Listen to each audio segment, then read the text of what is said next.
Coming to you from the Radio for One studios in Franklin, Michigan. Welcome to the Detroit Cast. Big fan. A show not just free of charge, but free of FCC regulations. Thank you for your support of the Detroit Cast. Oh, there it is. And without further delay, it's showtime. Please welcome the Detroit Cast. Here are your hosts, Mike and Jay. Hello. Welcome to the Detroit Cast on a Tuesday with Mike and Jay. Big E is here. McCard is here. He's back from his illness. How are you, my friend? Hello, Miguel. How are you? Well. Doing good? Yeah, thank you for having me. It's been a long day, but let's see what we can do here. Oh, to no. Close a one. Why a long day? Oh, it's just been a long day. Yeah. A lot going on. Not a lot of relaxing for you? No, I went from one thing to another. I did see Manny's band concert tonight. Oh. Yeah. And? Just fun.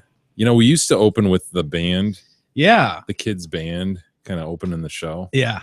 But yeah, they're too good for that now. Are they? Yeah, high school bands, they sound way better than that. So Can you get some, why didn't you film that and give us some audio of it, some actual audio of the band? okay. They did a little Star Wars. Did they? Yeah. Nice. Busted out with a little Star Wars. Got everybody I always wonder excited. about little kids. It surprises me a little bit when I see little kids or junior high kids who are like into Star Wars, because I just figured they'd watch the originals, which are the good movies of Star Wars, and they would just be like, yeah, this looks dated as shit. And if you watch the most recent ones, I don't know, Not that the would, greatest it movies. wouldn't be something that you would be totally fired up for. It's just weird. Is it their parents that like, Probably, yeah. It's probably their dad pushing them. yeah. I mean, I can't think of another movie that, well, I guess the superhero ones kids could get into. It's everywhere, though, right? It's Yeah. the merchandising is, as everyone knows, Yeah. abundant. Yeah. Yeah. Anyway, dare I say a big show for a Tuesday. A lot to get to today. Cosby's gone on the offensive. Finally, I don't know if this is a good move or what. Yeah, but I haven't heard about the cause lately. Yeah. So we'll give you the details on that. We got some accidental shootings that happened. Star Wars shirt making the news today. An art gallery with some interesting revisions. We'll get to that. Rachel Dolezal pops her extremely white head out in the media again. Does she just need to go the fuck away? Yeah, I think so. Yeah, I think so too. But we'll tell you what's going on with her. ISIS, a little update on them. See how they're doing this holiday season. Check in. Yeah. The fiance visa. We're getting more details. That was an infuriating story yesterday about, why aren't they looking at people coming to this country? Why wouldn't you just peruse their social media and see what the hell's going on? And well, there's some enlightenment on that today. It would seem to be that would be a really good indicator of what a person thinks. Yeah. And we're finally seeing, the big CNN debates are, if you're listening to this Tuesday morning, tonight, they'd be going on tonight. And I'm excited for it. Usually I wouldn't be that excited. I mean, in years past for something like this, it would be so off my radar, but I'm really interested in the one that's going to go tonight on CNN.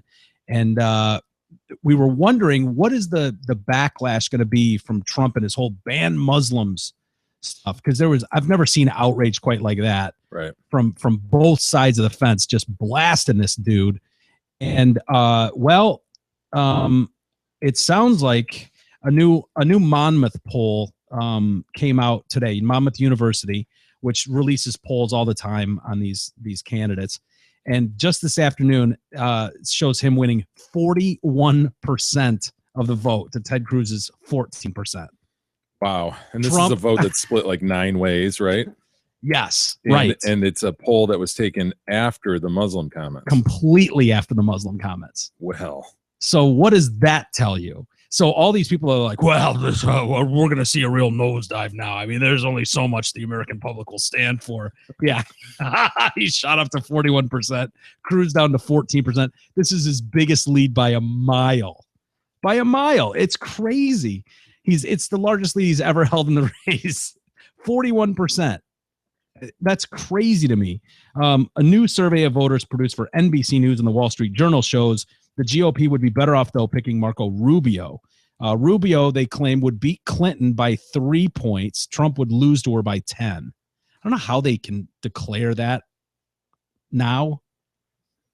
You know? Yeah, it's a different kind of campaign that kicks in once the candidate is chosen. Yeah. You get a little bit more pointed and start to attack the other side's position more. And so it is kind of hard to tell. But the way they do it is they just look at, I guess, head to head, like who you're going to vote for, right? I mean, yeah. Like who do you think is the strongest one? Who do you think would be the best up against Hillary? And yeah. Well, Rubio, it sounds like, would do really well. And they've said that for a long time. And I guess I'm not totally tracking why that is, but yeah. Well, he's going to gather votes from different groups of people. The Hispanic vote, he would pick up a ton on Trump. Trump is like 7 out of 10 Hispanics like can't stand Trump. What do you mean? The Mexicans love me. The Arabs love me. I'm going to win the Hispanic vote. Yeah, sure. He's declared that. Right. Did you see his doctor?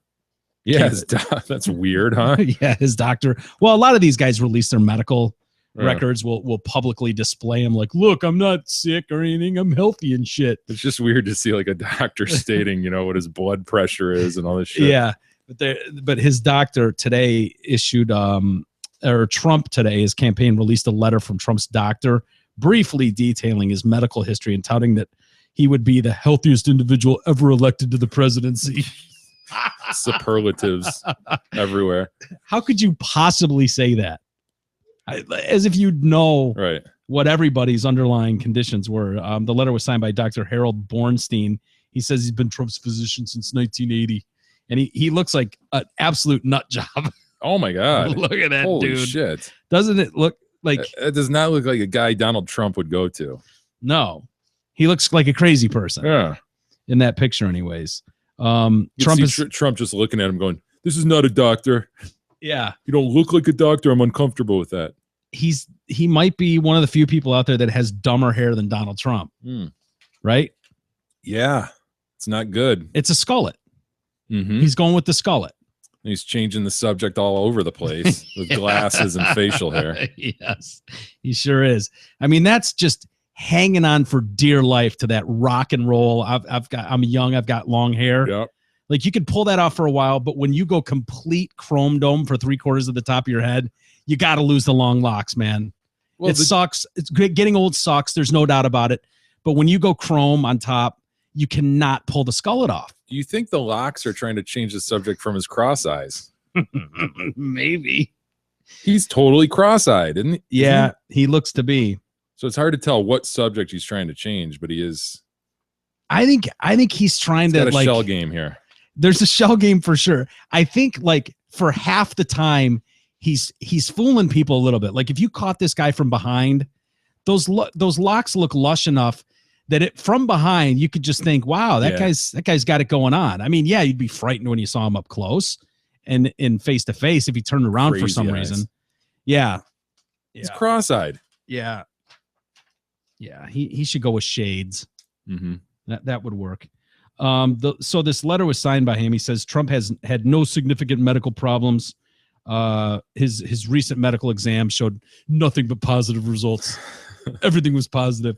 His physical strength and stamina are extraordinary. Oh, come on. It sounds very doctorly, doesn't it? How's Jay Detroitcast health? His strength and stamina, it's extraordinary.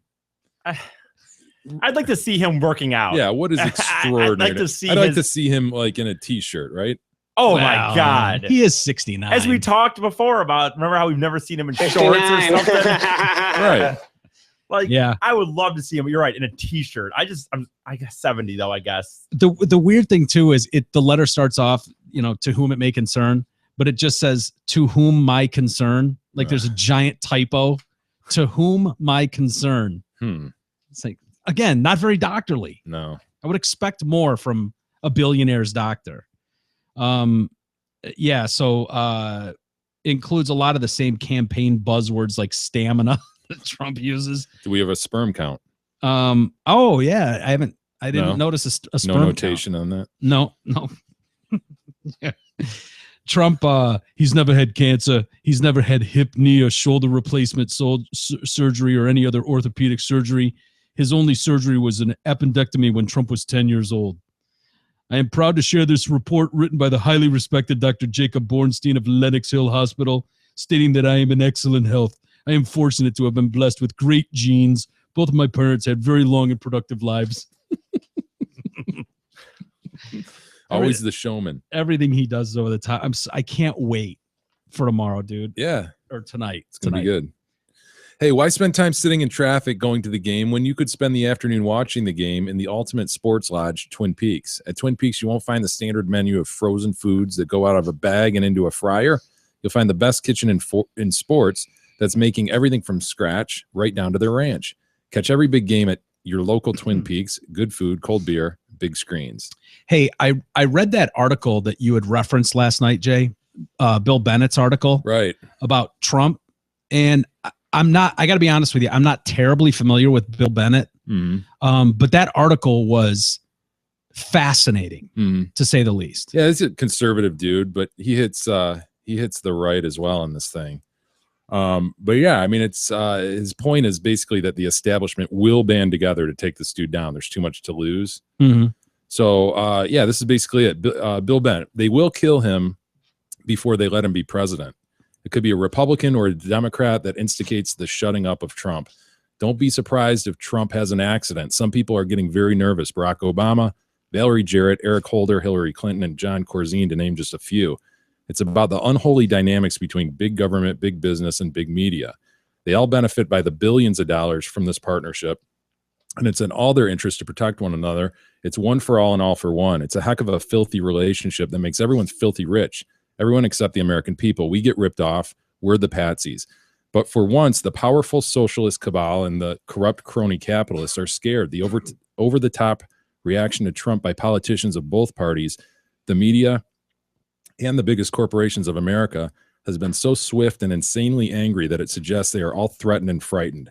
Donald Trump can self-fund no matter how much they say to the contrary. The media, business, and political elite understand that Trump is no joke. He could actually win and upset their nice, cozy apple cart. It's no coincidence that everyone has gotten together to destroy the Donald.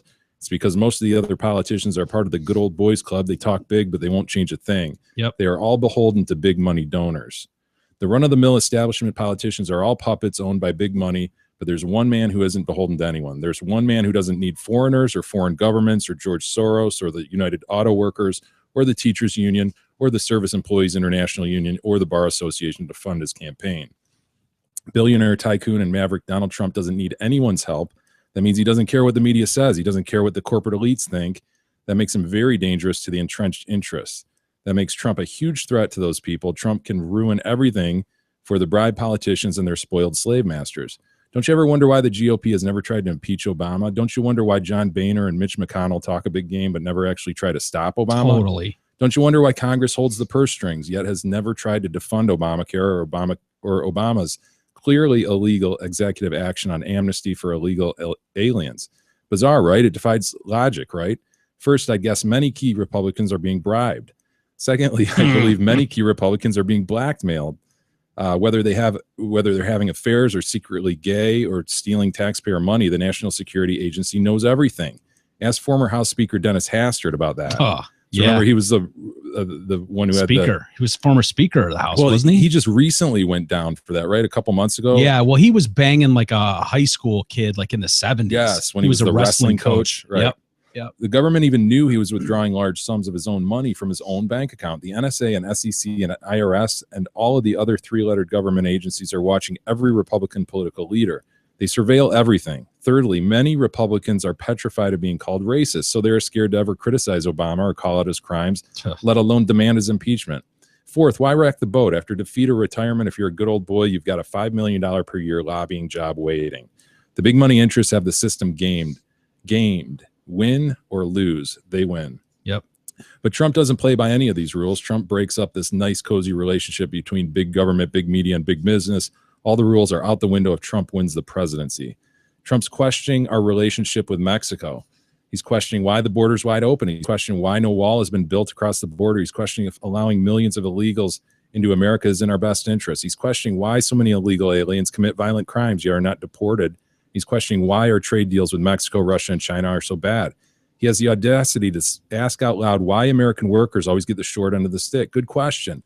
I'm certain Trump will question what happened to the almost $1 billion given to a rigged no-bid contract to college friends of Michelle Obama at foreign companies to build the defective Obamacare websites. Obama, the multinational corporations and the media need to stop Trump. They recognize this could get out of control. If left unchecked, telling the raw truth and asking questions everyone else is afraid to ask, Trump could wake a sleeping giant. Trump's election would be a nightmare. Obama has committed many crimes no one else but Trump would dare to prosecute. He will not hesitate. Once Trump gets in and gets a look at the cooked books and Obama's records, the game is over. The jig is up. The goose is cooked. Holder could wind up in prison. Jarrett could wind up in prison. Obama bundler Corzine could wind up in prison for losing $1.5 billion of customer money.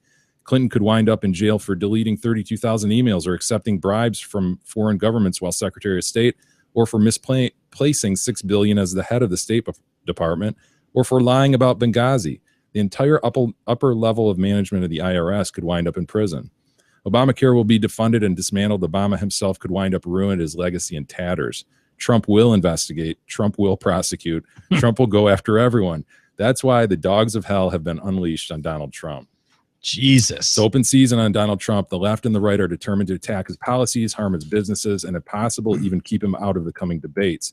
But they can't silence him, and they surely can't intimidate him. The more they try, the more the public will realize that he's the one telling the truth. Wow. You know what's funny is when you mentioned that about killing him, I didn't really think I assumed you just meant politically or whatever. Not like to see if but he does too. I mean, he sort of starts out like, don't be surprised if something happens. That's I guess what I was getting at, but bit of exaggeration or poetic license. But yeah, dude, that certainly puts it in different perspective, doesn't it? I feel like we've talked about a lot of those same points in that story, but maybe not with such like I don't know, like grasping the desperateness of it or something. Yeah, no, you're absolutely right. Of it has felt like a rigged game for a long time, and we're all aware of it, and you know that gravy train doesn't want to stop. And so that there feels like a real disconnect between those people and the rest of the world that funds it, the rest of the country that funds that world that they all live in. And we all know what the game is, but nobody can do anything. That's why we've said all along the Trump thing is a total game changer. Whether you like him or not, it's a game changer to have. It's a total wild card to have some guy. I mean, think about it. We have sponsors here that we can't. We're beholden on some level that you just are. Everybody is beholden to someone. When they're in a system. It changes how you do business. It just makes sense that big tobacco, if they're throwing billions of dollars at your campaign, millions of dollars, tens of millions, like they're not just doing that to be friendly because they like you. They're doing that for political favor down the road. And that's a game that all of these guys are playing. Both sides. It's not like, this is the off. No, it's all fucked across the board. They're all assholes. But then you got this guy with more money than anybody else that goes, yeah, fuck them all. I don't need any of this shit. It is a total wild card. Yeah. That's hilarious. So you weigh that though, that's very interesting. And it like makes you want to vote for the guy, right? To find out what happens on that side of the coin. Yeah. The other side of the coin is like, this guy's such a wild card. He's got his finger on the button, nuclear war, whatever it is. I mean, he could really fuck things up. Yeah. Beyond just like prosecuting known crimes or proper things, he could really mess things up. Wouldn't the other side know that too? Like Russia knows like, oh man, I don't even want to insult his hair. The guy does have his finger on the button. Maybe it keeps everybody else in line too. They're like, this guy's a loose cannon. Yeah. I don't know. It's interesting, but the other story that's big today that landed in all of our laps piggybacks to the story we had last night when we were talking about the terrorists coming into this country and nobody checking social media and stuff. Well, a secret U.S. policy blocked immigration investigators from reviewing the social media messages of all foreign citizens applying for U.S. visas. A former senior department official has revealed early last year, immigration officials asked Homeland Security Jay Johnson for new policies allowing them to review applicants' publicly posted online messages. However, Johnson refused to end the secret policy in fear of a civil liberties backlash and bad public relations for the Obama administration. That's according to ABC News. That's not like some super right-wing, Yeah. It's not like Bill Bennett saying that. Right. That's ABC News is reporting that. The revelation comes after U.S. officials learned about Tashfeen Malik. God, I just love that. His name is gorgeous. So pretty. It is. Just rolls off the tongue. Pretty lady too. I keep seeing that little shot of her, and man, hat shoe. It's just all of it. Pretty beautiful eyes too. I don't know if you've ever really gazed into those. They're very eccentric, dark, soulless, beady, little eyes. I mean, lifeless eyes, black eyes like a doll's eyes. Yeah, very, very becoming on her. She had posted extensive social messages that the FBI says included talk of jihad and martyrdom. John Cohen, former acting under secretary at the DHS, Department of Homeland Security, for Intelligence and Analysis, told ABC that immigration officials last year were not allowed to use or review social media as part of the screening process. ABC said one current and one former senior counterterrorism official confirmed Cohen's account of the refusal of the DHS to change its policy. The primary concern was that it would be viewed negatively if it was disclosed publicly, and there were concerns that it would be embarrassing. Dude, it might be the best source of information about a person. That's criminal. Yeah. Like when we were talking about this yesterday, I was assuming like, okay, like number one, they're not checking women like they should, which is probably the case. And then number two, someone dropped the ball and didn't check the social media enough. Yeah. No, you're not allowed to. Yeah. And it's for PC reasons. You're worried how it's perceived. Yeah. You're worried. Dude, that seems so criminal to me. Now, granted, there are 10 million people a year applying for trying to get into this country. It's just not possible to check everything. But why on earth would that be out of bounds? Would that be out of bounds? Yeah. Even if that's the case and you go, look, there's just not a possibility we can check all that. But if you even have a hint, if you're looking in someone's eyes and you're like, some just doesn't feel right, why wouldn't you want them to go, let's just see what's going on here? Even randomly pick 4 people out of the line out of 20 and just go, let's just look at dates around 9/11. Let's just, or I heard someone else mention something about get with Silicon Valley and find out if there's a way to just have a mass program that just goes, we're looking for buzzwords when you're dealing with these people. You just run their name in and see if anything pops out that you should take a closer look at. Right. You know, seems like they can do shit like that. I mean, look at Google. It knows what I'm typing in before I finish typing it. It's no brainer shit. So what are they checking? They're like checking a driving record and shit? Like, yeah. Oh, you got 2 points on your license in Pakistan? I don't give a shit. I want to know if you're praising martyrdom. She swerved quick and hit that dromedary. Yeah. She didn't mean to. Yeah. Is that like killing a deer for us on the highway? Probably. Yeah. You take those sons of bitches' legs out. God, you imagine that body just collapsing on your windshield, though? Oh, yeah. It could do some damage. They're big. That, I don't know. This story is shocking to me that you would want to take a tool like that out of the belt of security. Is it shocking to you, though, that that this is our government and this is the way they're doing it? You know what I mean? Like, well put, my friend. It is such a no-brainer that ought to be on the table. And the fact that they took it off for, as you say, PC reasons. And for privacy reasons. Privacy? Privacy. They're publicly posted statements on Facebook and social media. And you're asking to come in here. And they're not Americans. What do you give a fuck about their privacy? Yeah. They're trying to get into your country. You telling me any other country in the world wouldn't look at shit like that? Now, the difference is nobody wants to go to a lot of shitty countries. They all want to come here. But sorry, that's infuriating, man. That's absolutely infuriating to hear shit like that. Now, think about facts like this when you think about Trump's statement that Muslims that the brakes ought to be put on until our incompetent government can figure out a way to vet them. Just think about that. That's exactly what I think of. So exactly what I think of. Because I'm not worried. What's the point? Ugh.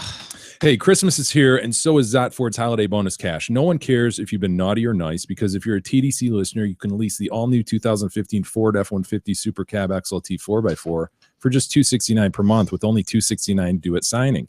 Get a $44,000 F-150 for just $269 per month for 24 months. Check out their jolly deals and their massive inventory at ZotFord.com.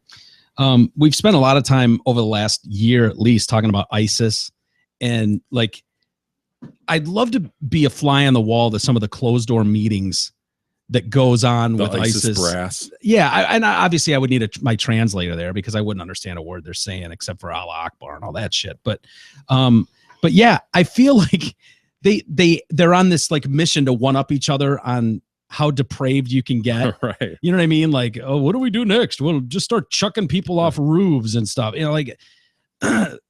And now we're getting reports today. We duct taped the homo's hands behind his back and then chucked him. Very good, Ahmed. Well, they issued a fatwa according to Mosul Eye, this activist group. There's a few activist groups out there that are keeping tabs on these guys to see what they're doing, which is why we know most of the stuff we know. It's not that our we don't intelligence have boots on the ground. No, we're relying on some of these. We have 40 special forces. Right. 40. Yeah. 40. As in not 40 special forces units. No, 40 people. 40 individuals. Yes. Yeah. So you cover Wisconsin. I'm going to give you 40 people and you keep an eye on Wisconsin.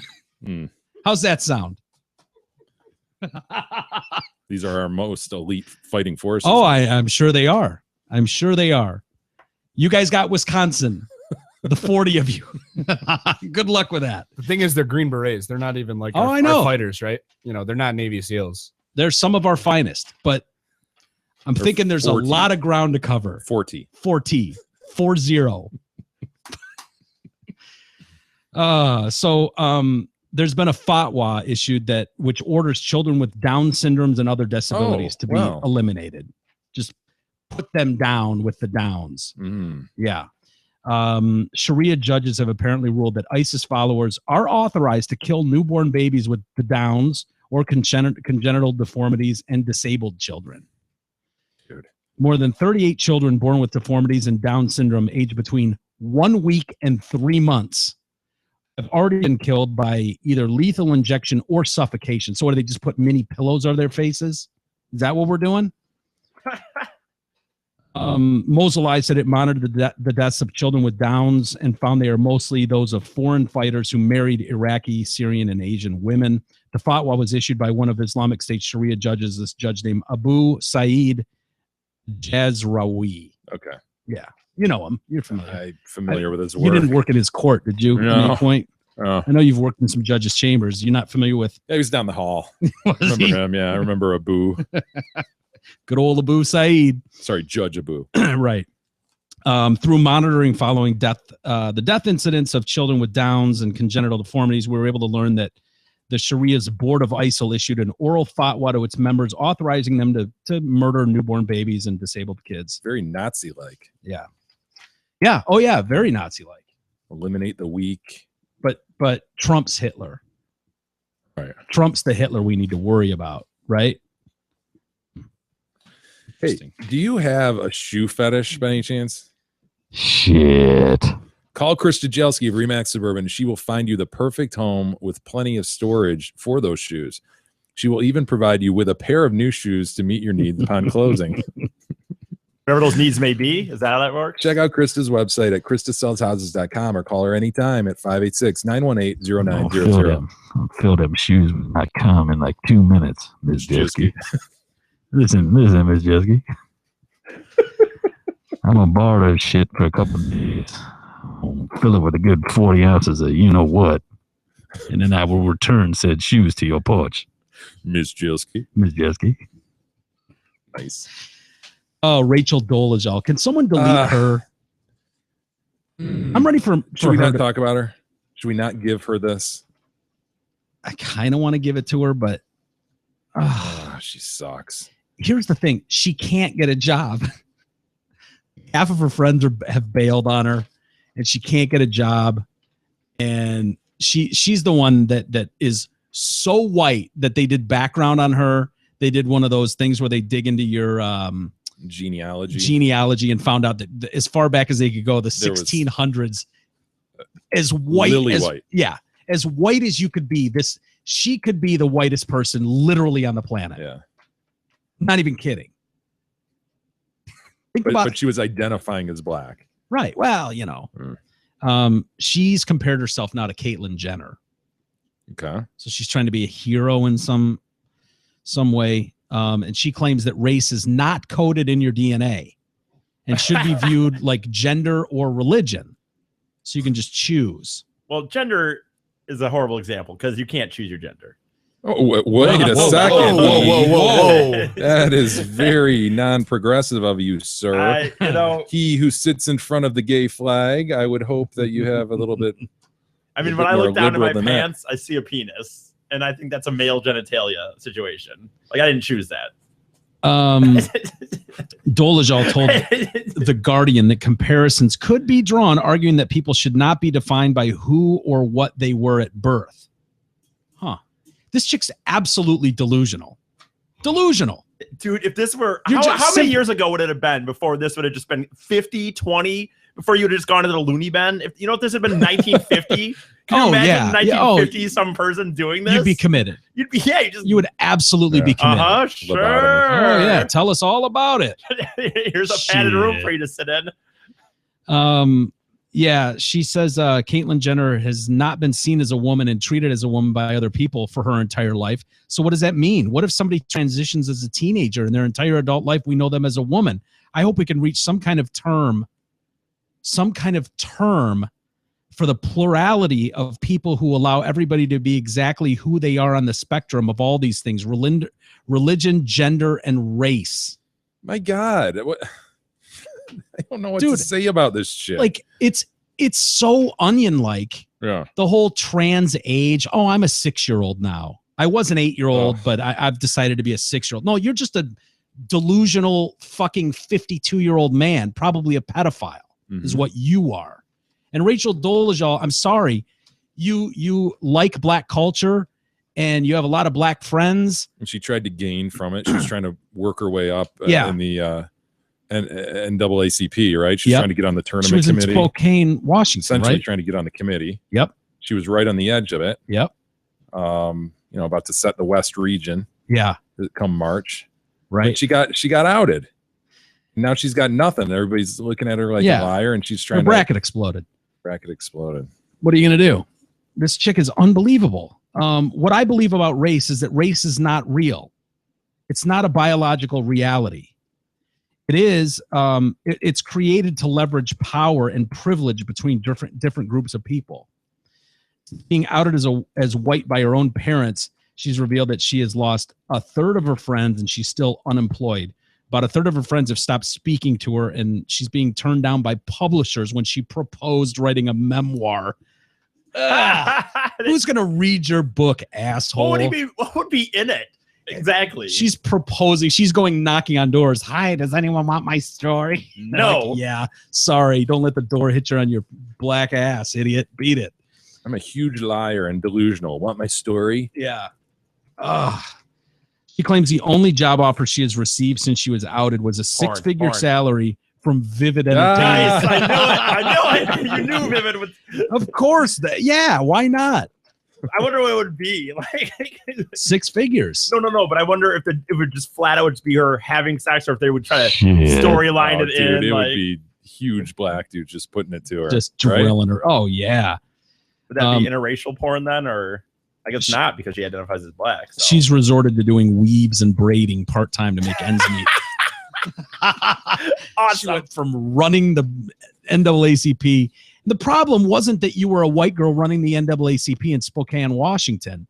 It was that you were putting braids in your hair and tanning. You were essentially going in blackface. Right. That was trying to do everything you could to discredit anyone around you who said, no, that's a white bitch. Yeah. Like that was the problem that you're running into. No, like there are white people in the NAACP.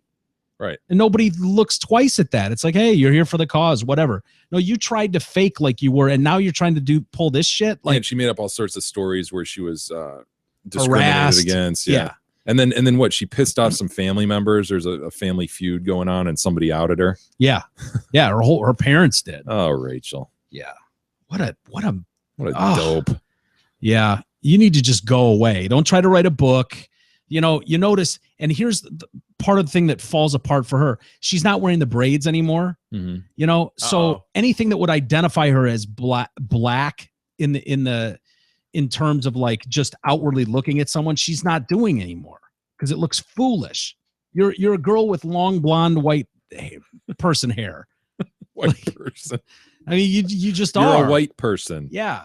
So that's kind of the point, that a black person can't just, if they decide like, oh, I want to be white, people go, get the fuck out of here. Like what are you going to do? Wear a goofy wig and paint your face? Right. Like you can't. Is that her? I guess that was her, or. Yeah, that was her. That's probably fairly recent. I think that's now. Yeah. Is it? Yeah, I saw her with straight hair recently. Yeah, she's pregnant. She's knocked up again. So yeah. Nice. Yeah. Well, that'd be nice. Will that maybe be? Yeah. What are we talking? Are we talking mixed race or single race? Well, yeah, we know it's half white at least. That I can say for absolute certain. That is a half white baby at a minimum. At a minimum.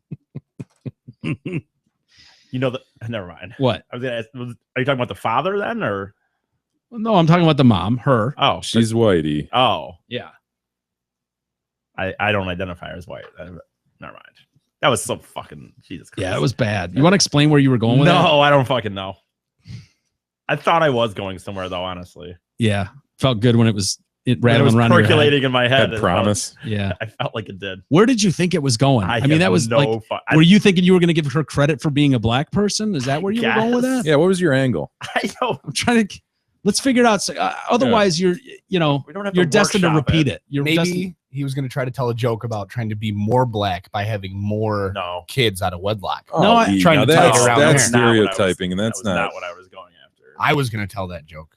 Yeah, I'd be lying if I said the joke didn't pop in my head as well, but I wasn't going to tell the joke. I don't know. But he was going to tell a joke, and I want to understand where that was going. Yeah, your question was what? Let's make this a teachable moment. Let's see where you were going with this. I don't want to make it a teachable. All right, so we know she's white. She's acting black. She's been outed. I think Mike just kept 100%. saying that the baby's going to be half white, and I think I just in my mind thought, oh well.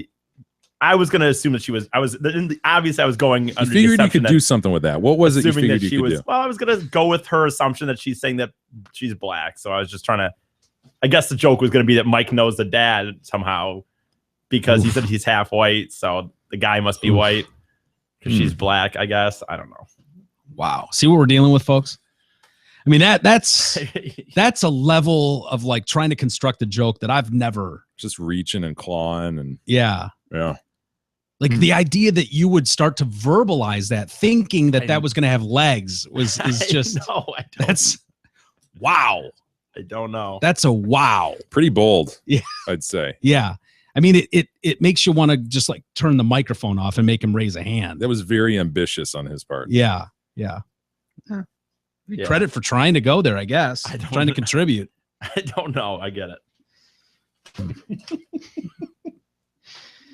Oh, these stories, Joe. What do we got, Mike? They're gonna be the death of me. I'm serious, man. I can't do this forever. Mike, maybe Trump is the best news for you because it's people like you that are rejecting the status quo. Yeah. They're rejecting the politically correct shit, and they're getting behind this guy. And maybe he is going to change shit, Mike. Maybe he's going to make America great again. Maybe. I don't know. I can't believe half of the shit I read is real. I can't believe there are real things going on in the world. And it's like, when did the whole thing flip upside down and all of a sudden everything you knew your whole life doesn't make sense anymore? Where did that happen? And where do they think it's going? Mm-hmm. Like where this what do we got? What's the most recent example, Mike? This top European art gallery. So this isn't like an art gallery where it's like, they're on the fringe. There's some piece of shit. They got 10 pieces of work and they want to make a name for themselves. No, this is a top art gallery has come under fire. It's in Amsterdam after removing controversial terms such as Negro and Mohammedan from the descriptions of its artworks over fears they could cause offense. Well, that's offense with a C. The Rijks European offense. Yeah, exactly. Which is some of the harshest offense you can have. The Rijksmuseum in Amsterdam has been accused of pandering to political correctness after making the decision to remove terms which may be deemed offensive from around 200 titles of artworks in its collection. Words such as Negro, Indian, and dwarf have all been altered and replaced with less racially charged terminology over fears they could offend people and upset some visitors. Did they change Indian to dot, not feather? And good question. I'm not sure which Indians they're referring to. I would go with crisscross applesauce personally, or does that only apply to one? Does that only apply to feather? Yeah, it does. Okay. So they're across the board, rid of Indian. Yeah. Surely it's Indian, like dot. Right. Because they're not going to have much art about our feathered folks here in North America. Fine feathered folks. Right. Well, Martin Gosselink, who is the head of the history department at this museum, said, the point is not to use names given by whites to others. We Dutch are called Kaaskops. Fucking Kaaskops. Kaas. Okay. Kaaskops or cheeseheads. We've got cheeseheads here, Wisconsin, right? Sometimes, and we're called that sometimes, and we don't like it. And if we went to a museum in another country and saw descriptions of images of us as Kaaskop woman and Kaaskop child, that's exactly the same as what's happening here. The term Mohammedan, an archaic word for Muslim, is also among those to be changed in a drive to get rid of the insulting descriptions. This guy added, some people are angry with us. They say, why change this? It's the first time a European museum has made such a significant effort to change the terminology used to describe its artworks. This art historian, Julian Spalding, said he was against amending the titles of historic artworks on both a personal and artistic level. I think it's absolutely wrong to remove words like Negro, even nigger, from historical texts. On one level, it's dishonest because it rewrites history. On an artistic level, it's censorship. John Sparrow, an art critic at Tatler, said removing potentially offensive terms was pretending it never happened. The museum has around 1.1 million works within its collection, with around a quarter are currently in the process of having their titles and descriptions digitized to make them more accessible online so that you could pull them up online. Of those to be altered to be more politically friendly is the Young Negro Girl. Is that Young Negro Girl? Yes, it is, Mike. And it's a work by Simon Maris, circa 1900. Where are they changing it to? The painting has now been renamed Young Girl Holding a Fan.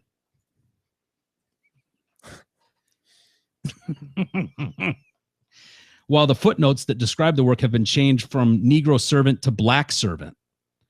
No British museum has undertaken such a momentous task of updating hundreds of descriptions of artwork. Some pieces have seen their name changed so as not to cause offense. For example, a portrait by John Simpson, first exhibited in 1827 as Head of a Black, before later having its name changed to Head of a Negro when it appeared in London several years later. It was then exhibited in Birmingham in 2005 under the name Male Head Study, the Captive Slave, and is currently listed as being called Head of a Man. Do you see the point? This is kind of my pillow argument. Yeah. Where it shifts. It goes depending on where they're presenting it and the time that it's being presented. They're like, you can't say black. You say Negro. Wait, you can't say Negro. Wait a minute. You changed it from Head of a Black to Head of a Negro? What's the matter with you? Now we have to change it back to something else. We have to change it to anyone opposed to Male Head Study, the Captive Slave? Anybody? Okay, let's go with that for a few years. Shit, it says slave. Let's remove that. That might offend someone. Let's go with Head of a Man. Does that offend you? How about you leave it with the way the artist wrote it in 1827? It is dishonest and it is censorship. Yeah. They've titled it with purpose. You could go through any of these famous museums whether it's the DIA or the Guggenheim. And what are you going to do? Run around and put brassieres on the topless statuettes? Put little briefs on the model dudes without arms that are all in stone? You know what I'm talking about? Yes. David? Yeah, David. I was going to say David, but I felt like it sounded wrong. So I just said the nude guy without arms. The stone guy without arms. It just seems ridiculous that this is where we're at. That you can't just... You're going to whitewash all of history? Really? It's incredible, yeah. Does no one else have a problem with this? Am I out on a limb here? I guess it doesn't surprise me, but... Doesn't surprise me either. Why doesn't that surprise you? That shocks me. I would think that people... we talk about these damn stories every day and it's going that way. Yes, but it's assholes. And it's people pandering to assholes. I would think the art community alone would be like, abso-fucking-lutely not. You're not going to come into the art world and...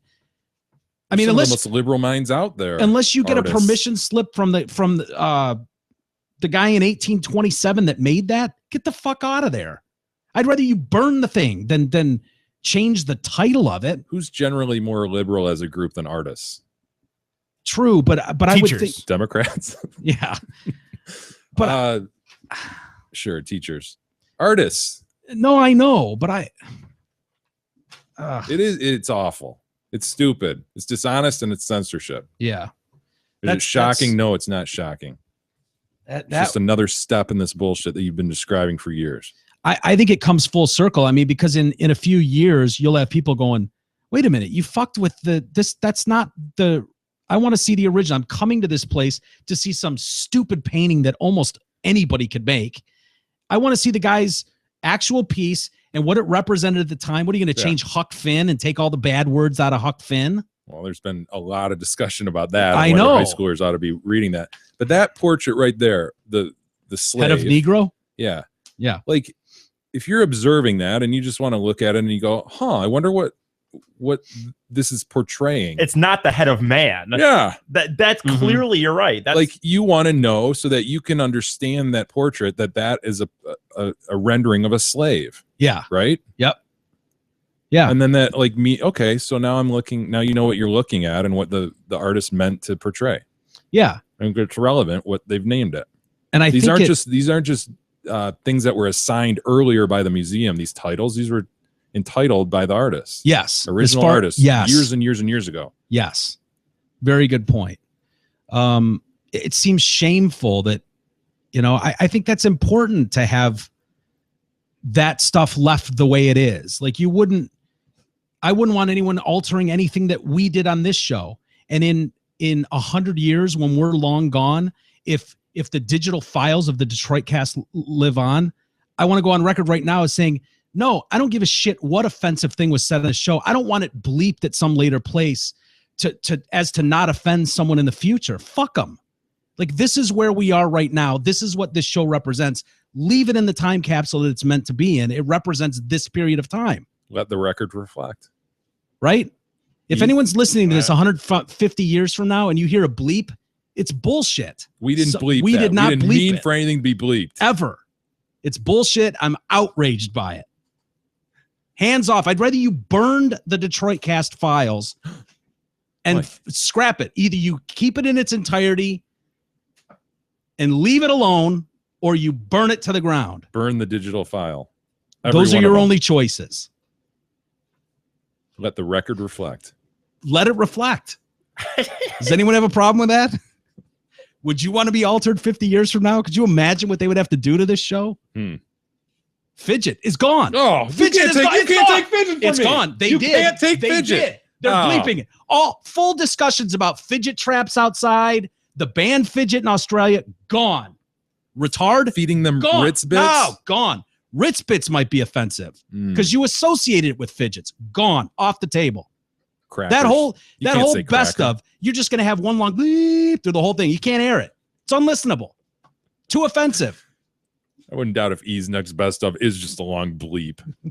Fuck, I fucked it up again. Retard is so gone, by the way. That's not something we're going to dispute 50 years from now. They're trying to steal it from you now, Jay. I was actually just going to say, I think that's already done, guys. They don't want no. you saying that. Oh, they're trying. And believe me, when they play this show 100 years from now, they're going to want retard off the table. How you feel about that? It's one of your favorite. It's one of your favorite words. Always has been. Star Wars is coming up. You don't say. Have you heard? I don't know if you've heard that. I did hear that. Yeah, something about that new movie or something. Did you watch? We watched J.J. Abrams last night. Interview on 60 Minutes. Did you see it? No. His nose. Yeah, someone emailed us about his nose. Yeah. And said, dude, you guys got to check it out. His nose looks like an actual dick.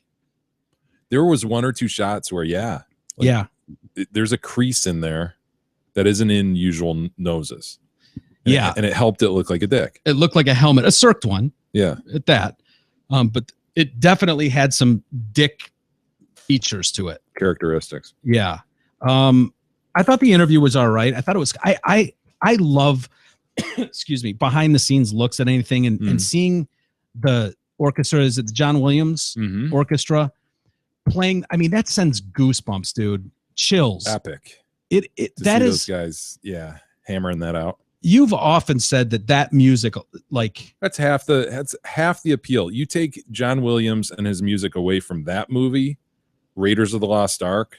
Yeah. Those two movies are different. Yeah. Or those two sets of movies. Well, have a different feel for sure. Didn't we watch a original trailer from like 1977? Oh yeah. And no music. No music. Just, some it laser weird. shots. Yeah, it looked really goofy and stupid. That gives it like an emotion, Yeah, totally. An epic feel. And so part of this interview last night with J.J. Abrams was him like in the studio while the orchestra was working it out, was doing that. Yeah. And you can just immediately, even like the subtle moments, you recognize those notes and those sounds. They're so tied to that movie. It's very cool. I'm excited to see it. I definitely am. I gotta be honest though, his wife kind of came off. Boy, she rubbed me wrong as well. Yeah. Oh, what was it? What was it? Why? Well, I don't know. It seems like this is a big. Why was the wife in the interview? Was it just? Well, great question. I mean, seriously, no, that would be a little weird if 60 Minutes was doing an interview with Jay Detroitcast about this show and Gab was sitting in for it and making comments about everything. I guess Mrs. Howe there. Yeah.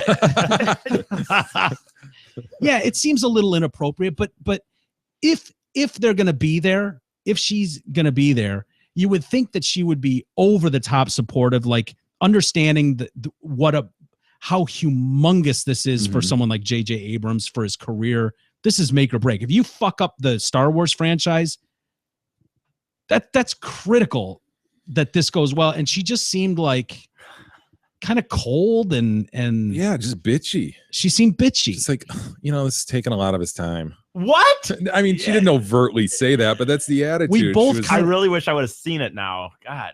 Yeah, she just didn't seem like that. Like, he's like, well, too, sitting there both with their glasses on and their glasses. He's like, they're like, well, she's one of the few people that has actually seen the movie. And they're like, what did you think? And she's like, yeah, it's great. And he's like, at the end of the day, it's just a movie. It's not curing cancer. And then she looks over at him. She's like, you realize that, don't you? No. Swear to God. What? And and he's like, no, I do. I do. And she's gonna be brutally honest. Yeah. Kind of thing. You're like, bitch, can't you just go, oh my God, people are gonna love this. Right. Understanding just play the game. Play the game. Is she hot? I don't know what his wife looks She's like. good looking. Yeah, she's hot enough. I don't know how old she is. 40s, 50, 40s. Probably I don't 40s. know. Wow. I wish I could see. Maybe it's online somewhere. I'll watch. Maybe we're being too harsh on her, but she just seemed like you would expect her to be more supportive in that role. Maybe. I agree. That line alone odd. that you just said was insane to me. Of course. And by the way, as if anyone's under the impression that it's curing cancer. Of course not. You're doing an interview about the movie. Why would you say that to your husband? You're promoting it on 60 Minutes. Right. I think the theme, it was probably a very long interview, and they probably cut it such that the theme with her involvement was like, she keeps him grounded. And so they probably isolated like 3 or 4 responses that kind of showed that. Yeah. In her defense, maybe. I don't know. Yeah, no, there could be some truth to that, but I don't know. It just seems like in that moment you're doing like 60 Minutes comes knocking. That's a week. They'll spend a week with you. Yeah. And cover you. Like you would just think like, okay, this is a big deal. 60 Minutes is a humongous deal.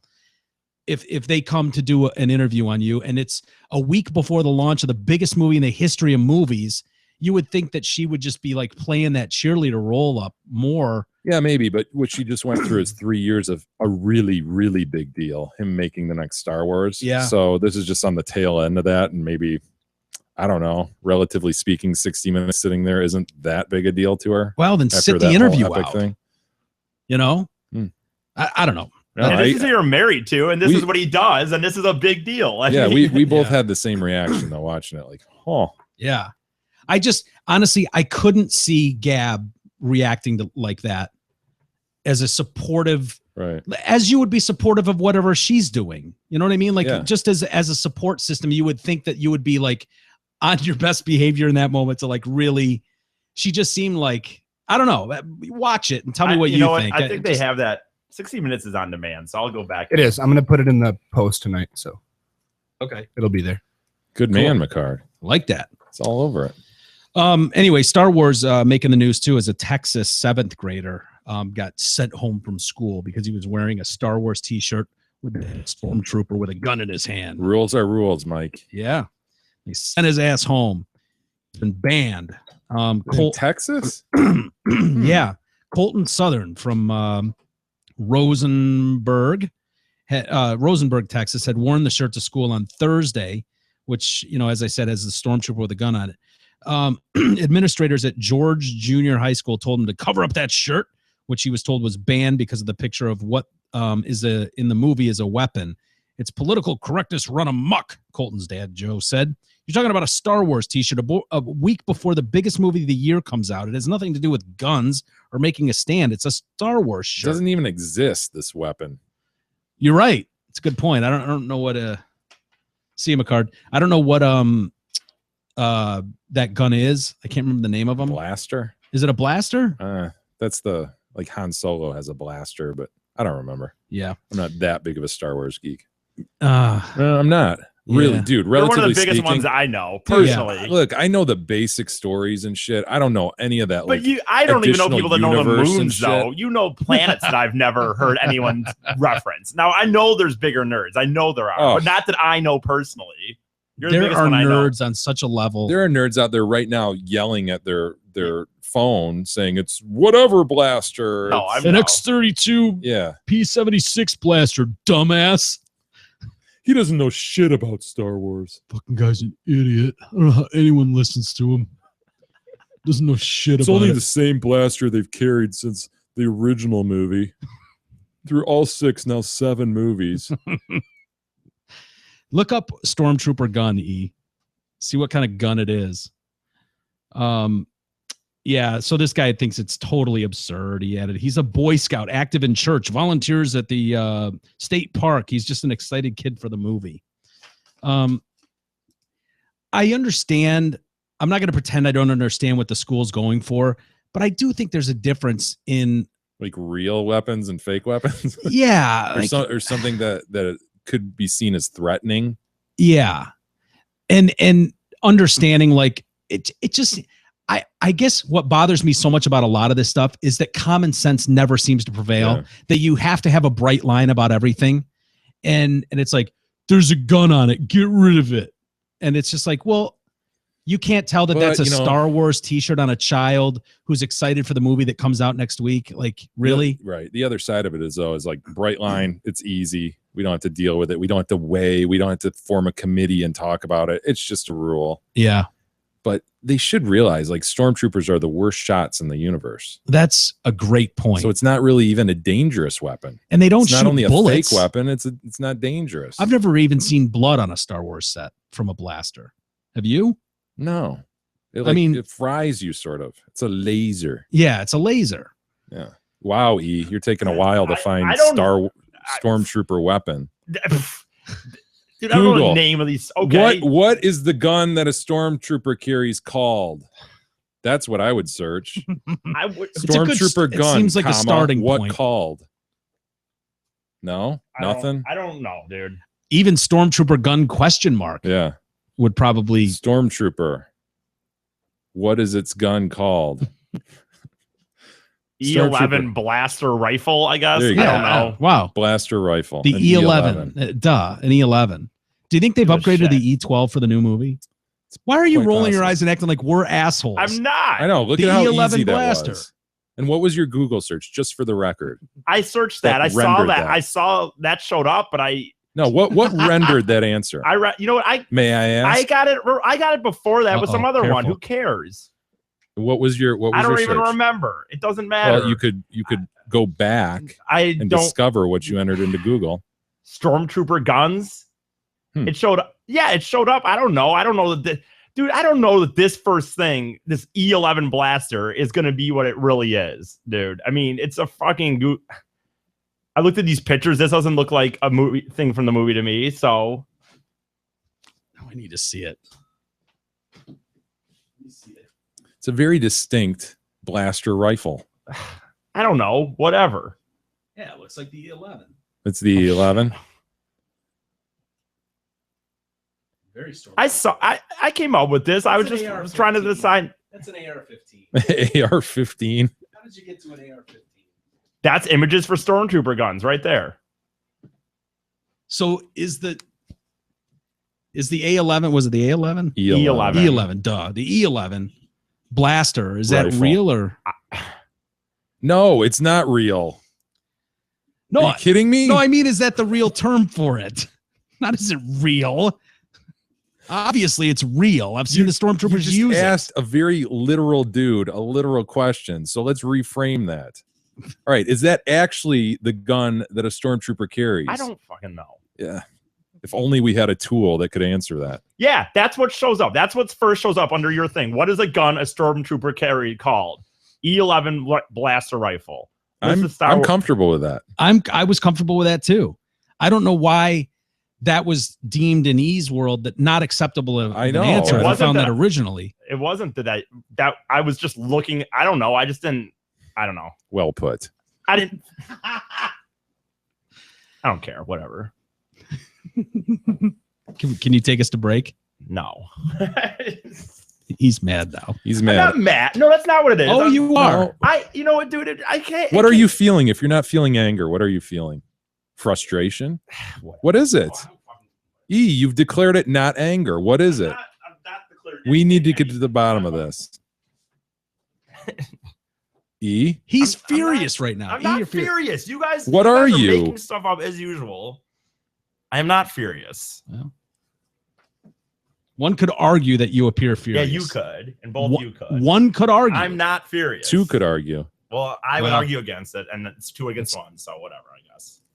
It's true. It's a good, well put.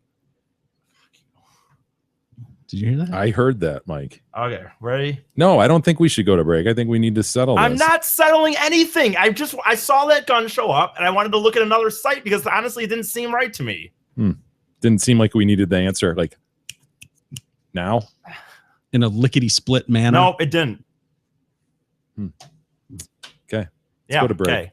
Why are you so angry? Why are you so angry? Dude, it's like you, dude.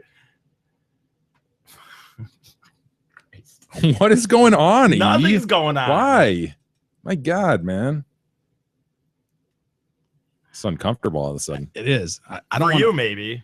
I don't feel comfortable. I don't feel like I'm in a safe space right now. Don't worry. I mean, this guy is such a total pussy. It's stunning. Is that about you or? Ooh, I like that. Good one. I don't know who that drop was referring to. I just didn't get it. Let's go to break. All right. Before you fucking, I'm not doing it. It's all in your guys' heads, man. All right. We'll go to break. We'll be back in a minute.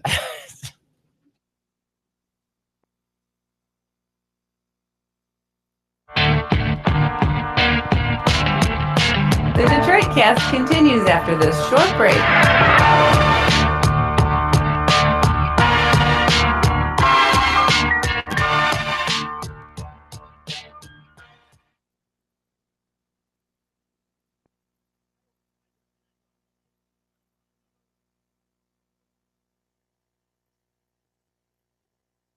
Hey, it's me, one of the football gods.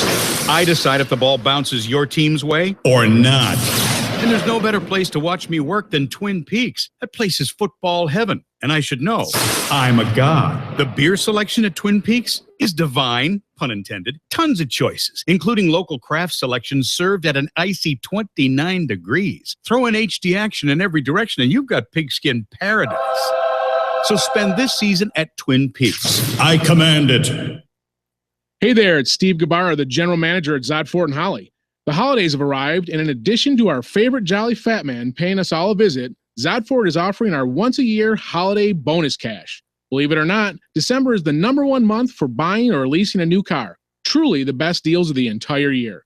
For example, right now, lease the all-new 2015 Ford Edge SE for $274 a month, sign and go. In other words, zero cash due at signing. Simply sign your name and ride. Hurry down to Zot Ford at I-75 and exit 98 to take advantage of our once-a-year holiday bonus cash and get your 2015 Edge for just $274 a month, sign and go. Check out our tantalizing deals and massive inventory at ZotFord.com.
Cast continues now, bitches. Here's Mike and Jay. All right, welcome back to the Detroit Cast on a Tuesday with Mike and Jay. And Mike, we do have to tell everybody about our buddy David Helm. Oh, yeah? The following segment is brought to you by Helm Law. Helm Law is a full-service law firm built on the model of providing the best legal services to its clients throughout Michigan. It represents clients in a wide range of cases, including family law and divorce, civil litigation, estate planning, and criminal defense. So whether you're leaving your children in the car or your spouse is refusing to put out, call Helm Law 248-679-8804 or go online to helmlawpc.com. They offer free consultations. Tell them you support the Detroit Cast and you get 15% off. Before we get to the Helm Law stories, when we were in the break, you had mentioned a story that you thought someone tweeted at you. Yeah, creepy clown story, man. Oh, my God. It made me think of our buddies at the Clown Association. Oh, remember them? Just rejecting the notion that there could be anything but a happy, cheerful clown. Yeah, they hated the evil clowns. The idea of a masturbatory clown was insane to them. Yeah. Well, these stories come around a lot, and as soon as you started describing it, I mean, you were like, I didn't bring it in because I didn't have a chance to vet it, which is a shame that you have to even make a statement like that. But there's so much fake news out there that you do your best, and I'm sure we've done stories here that you find out later is bullshit or whatever. But there were red flags in this one, but it was creepy enough where it caught my eye. It was horrifying. Yeah, there was supposedly a babysitter who was watching a young girl over a weekend, and the young girl 6 years old, and she'd put her to bed at night, and then the little girl would make a comment like, "I'm afraid of the clown doll in the corner." Yeah. Babysitter, you're fine, you just go to bed. And she'd leave the little girl, and she'd hear the little girl crying, and just thought, she'll get over it, she'll fall asleep. And she did, and she'd fall asleep, and the next day she'd complain about the clown doll. Yeah. And then same thing. And come to find out, the clown doll was an actual person, a pedophile sitting in the corner dressed as a clown and raping her. So the story goes. And that sounds too fantastic to be real. That sounds like total work of fiction. And it turns out it is. It's not real. I'm sure a lot of people have seen this pop up in their feeds on Twitter or Facebook, whatever. And it's not a real story. It's from News 8. Which is a satire website or a fake news story website. They had other stories like McDonald's uses fetuses in their or baby parts in their chicken McNuggets, about a couple living in the attic of a Walmart. Oh yeah, I remember that one. Yeah, there's a few of those, but yeah, it was like, there's no way that's real. But just the visual of that, like, dude, you could picture that clown sitting in the corner, like, that's so. You know what that is? That's like a great campfire story. Totally. Yeah. Or like the story where check the children. Yeah. It's like, where's this call coming from? It's coming from the house. Holy shit, they're in the house! They're in the house! They're in the house! They're in the house! Yeah, it gives you chills, Oh, those are. Yeah, but the biggest flag to me was like, well, why didn't the babysitter just go, this clown's bothering you? Okay, I'll grab that and throw that big stuffed animal in the garage or something so it doesn't bug you. Yeah, because then the story's not nearly as horrifying. I mean, that seems like a simple solution. Wow. That the 6-foot clown doll in the corner. Of course, they have this just creepy little guy in the picture next to it, looking like, oh yeah, I could see him dressed up as a clown. Yeah, they said his actual name was Marvin something. That guy's picture, and he was arrested for carjacking, and now he's attached to this horrible clown pedophile story. They just lifted his image from a carjacking story and went, yeah, he looks like creepy enough that he could be the clown pedophile guy. The interweb. Yeah, I gotta love it. Anyway, back to the Helm stories. I think you'll like this one, Jay. It's an unfortunate story. It really is. California, one of the Chips, okay. Not Ponch or John, but California highway officer is caught on a dashboard video shooting a suspect in a fatal DUI rollover crash last month. He's not going to face any charges though. Ooh. None. They said it was an accidental discharge. Do we have video of it? I think we have video of it. I have not seen this video. Did you see it? Is it bad? I I don't know. It doesn't look accidental to me.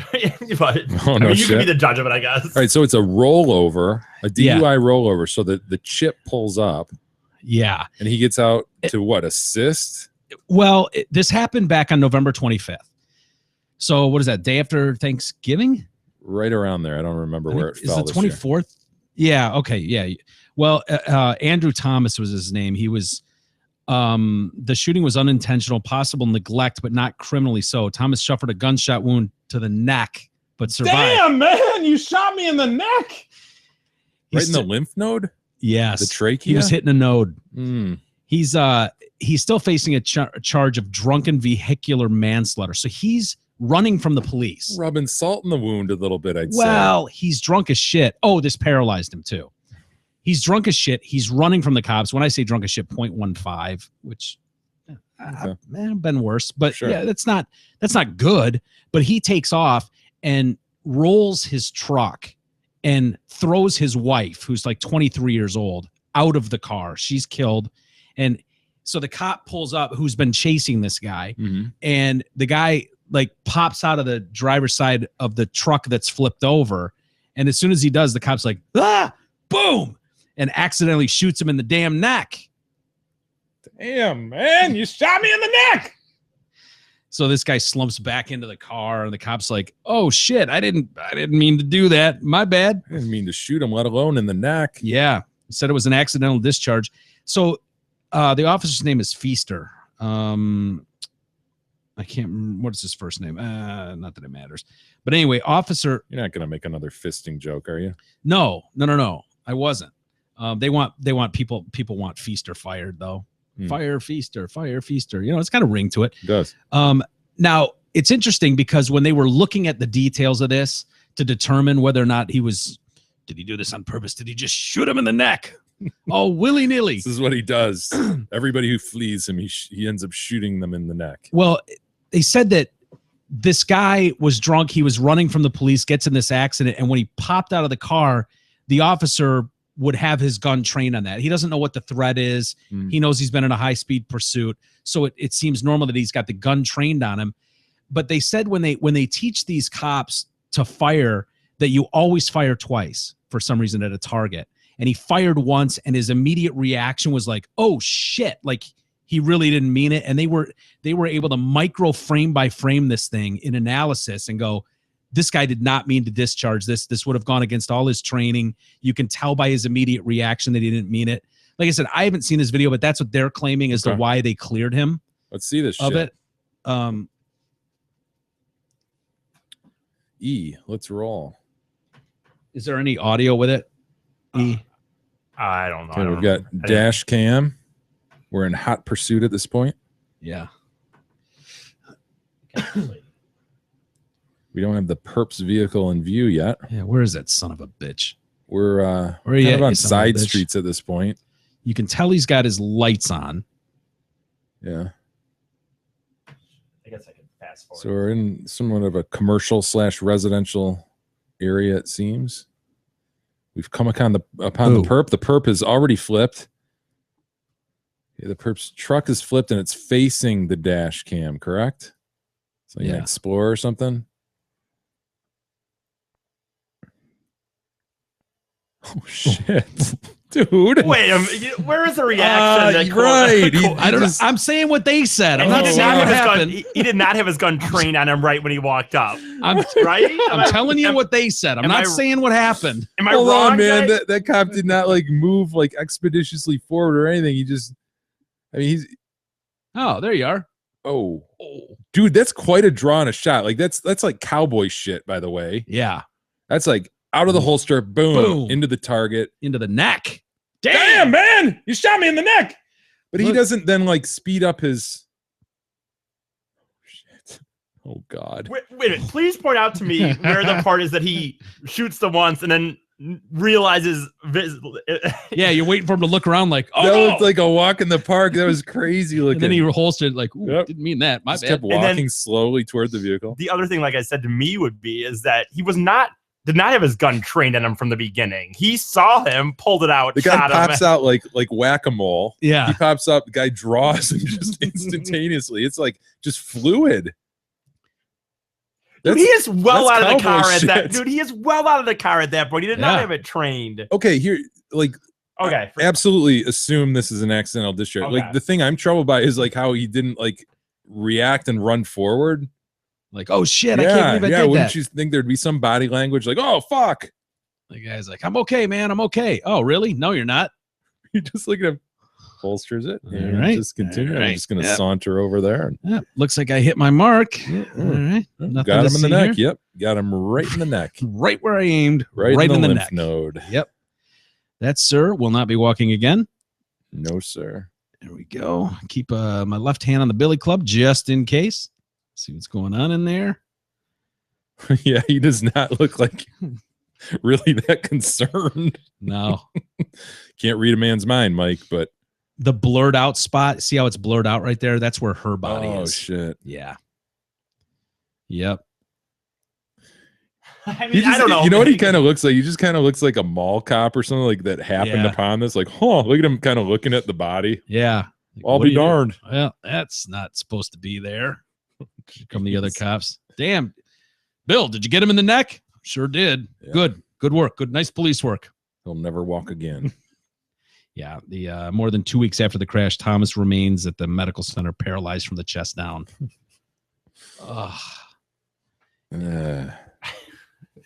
But they're not charging him, so he didn't do anything wrong, obviously. Clearly. So remember, if you're we're not done with Helm yet. Okay. We're not done with Helm yet. Coming. I'm sorry.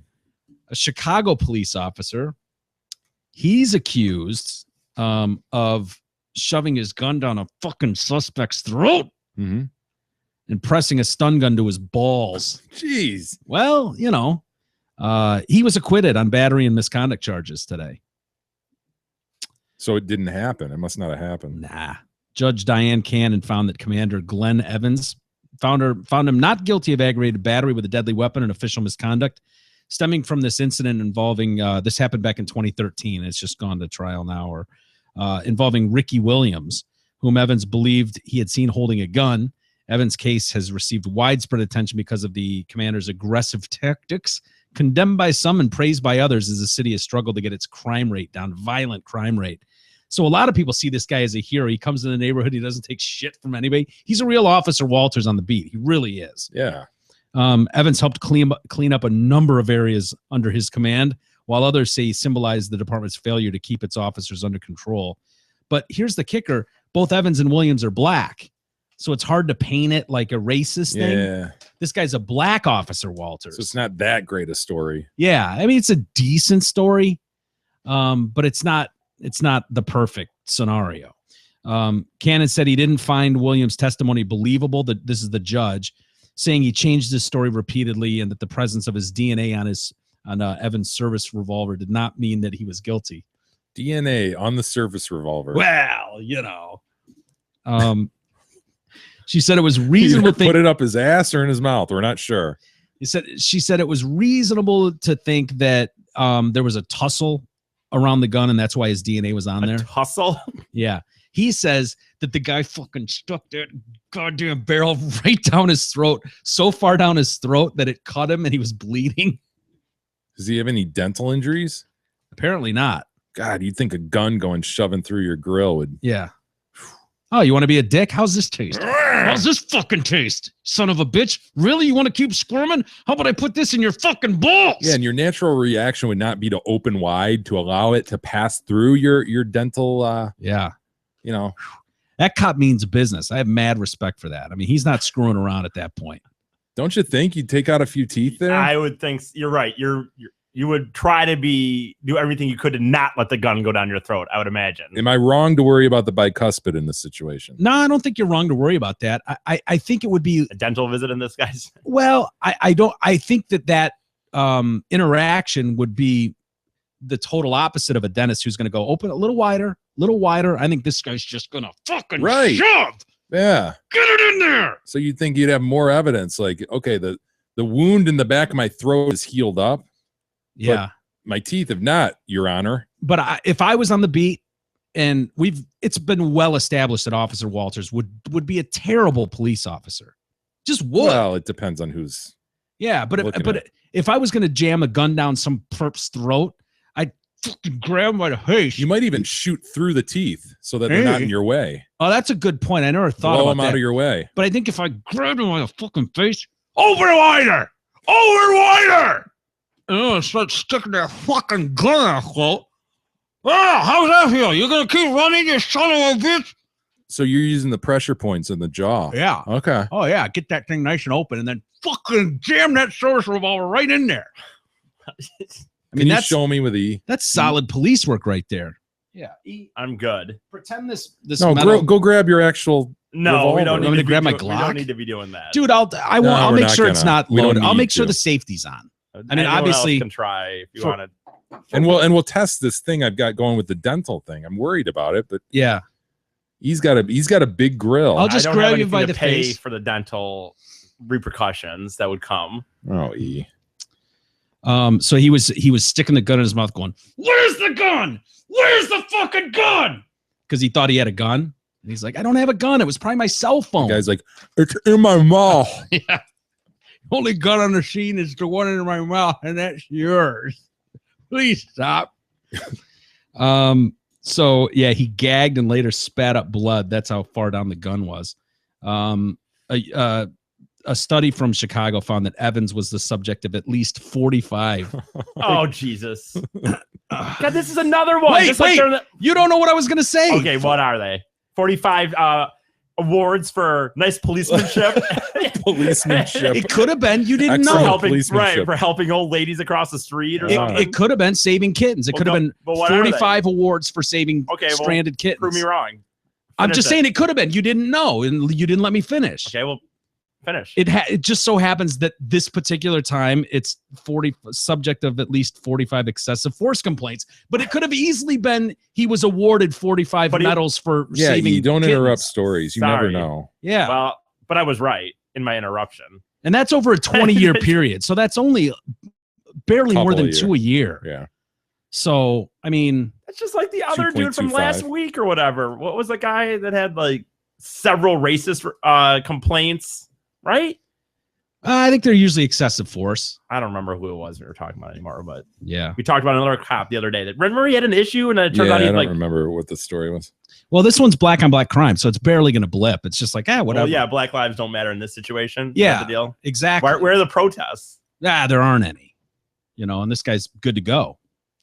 So remember, if you are a young, attractive female teacher who's eager to brighten her students' future, or if you have been injured at the Fady Manor and are looking to cash in, call Helm Law at 248-679-8804 or go online at helmlawpc.com to set up your free consultation. Tell them you support the Detroit Cast. You'll receive 15% off. He's good to go. Yeah, he's good to go. Whatever. He's cool. I don't think he's a cop anymore, actually. I could be wrong about that, but I thought I read that he wasn't. But anyway, Bill Cosby is going on the offensive finally. Don't you think Bill should just go away? Dude. Just take what you have. You have the money. It is what it is. Yeah. He could buy an island probably somewhere and just go sit there, right? Man. I mean, I would think you would just want to just bury out of the limelight. I even want to. Yeah, Bill's old. He thanks you for your support and all that shit. What's the number up to? We haven't talked 50. about him long. So, and 50. He's only going after how many, right? He's only 7. So, even if these 7, let's say he Let's wins. assume these 7 are lying. I think they're the 7 that came after him with suits, and so he's countersuing the 7. Is that a move that you would? I mean, that seems like a reasonable move. It does seem like a reasonable move by a guy with a lot of money and lawyers who want to work. Yeah. I mean, there's no chance of saving face or turning public opinion at this point. Like that ship has sailed for Cos. Right. No matter what comes out of this, nobody is sitting here assuming, like you said, that he didn't do what he did. Yeah, I mean, he's just trying to apply pressure on him, right? I don't understand why though, because if you countersue, that means you'll be deposed. So he's now you're going to be deposed anyway. They're all going to be deposed. But the thing is, he could sit there and go, "You sued me, and it's frivolous." Well, to get costs and stuff against someone based on a quote frivolous suit, pipe dream. It's not going to happen. But if you sue somebody and actually bring counts against them, then maybe you can. Yeah. And now we're just talking about Cosby raping chicks again, right? I mean, yeah. Back in the news.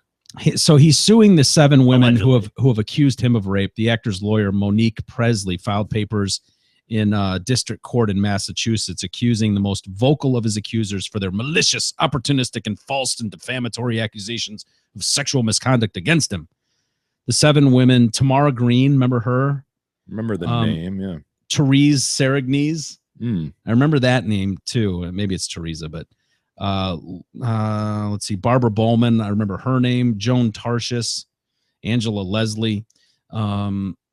Cosby is also claiming that each of the 7 defendants knowingly published false statements and accusations. He claims that they are doing this for financial gain. He's also claiming that specials starring him that were set to air on NBC and Netflix were canceled as a result of their false allegations. As a result of theirs or the 43 others.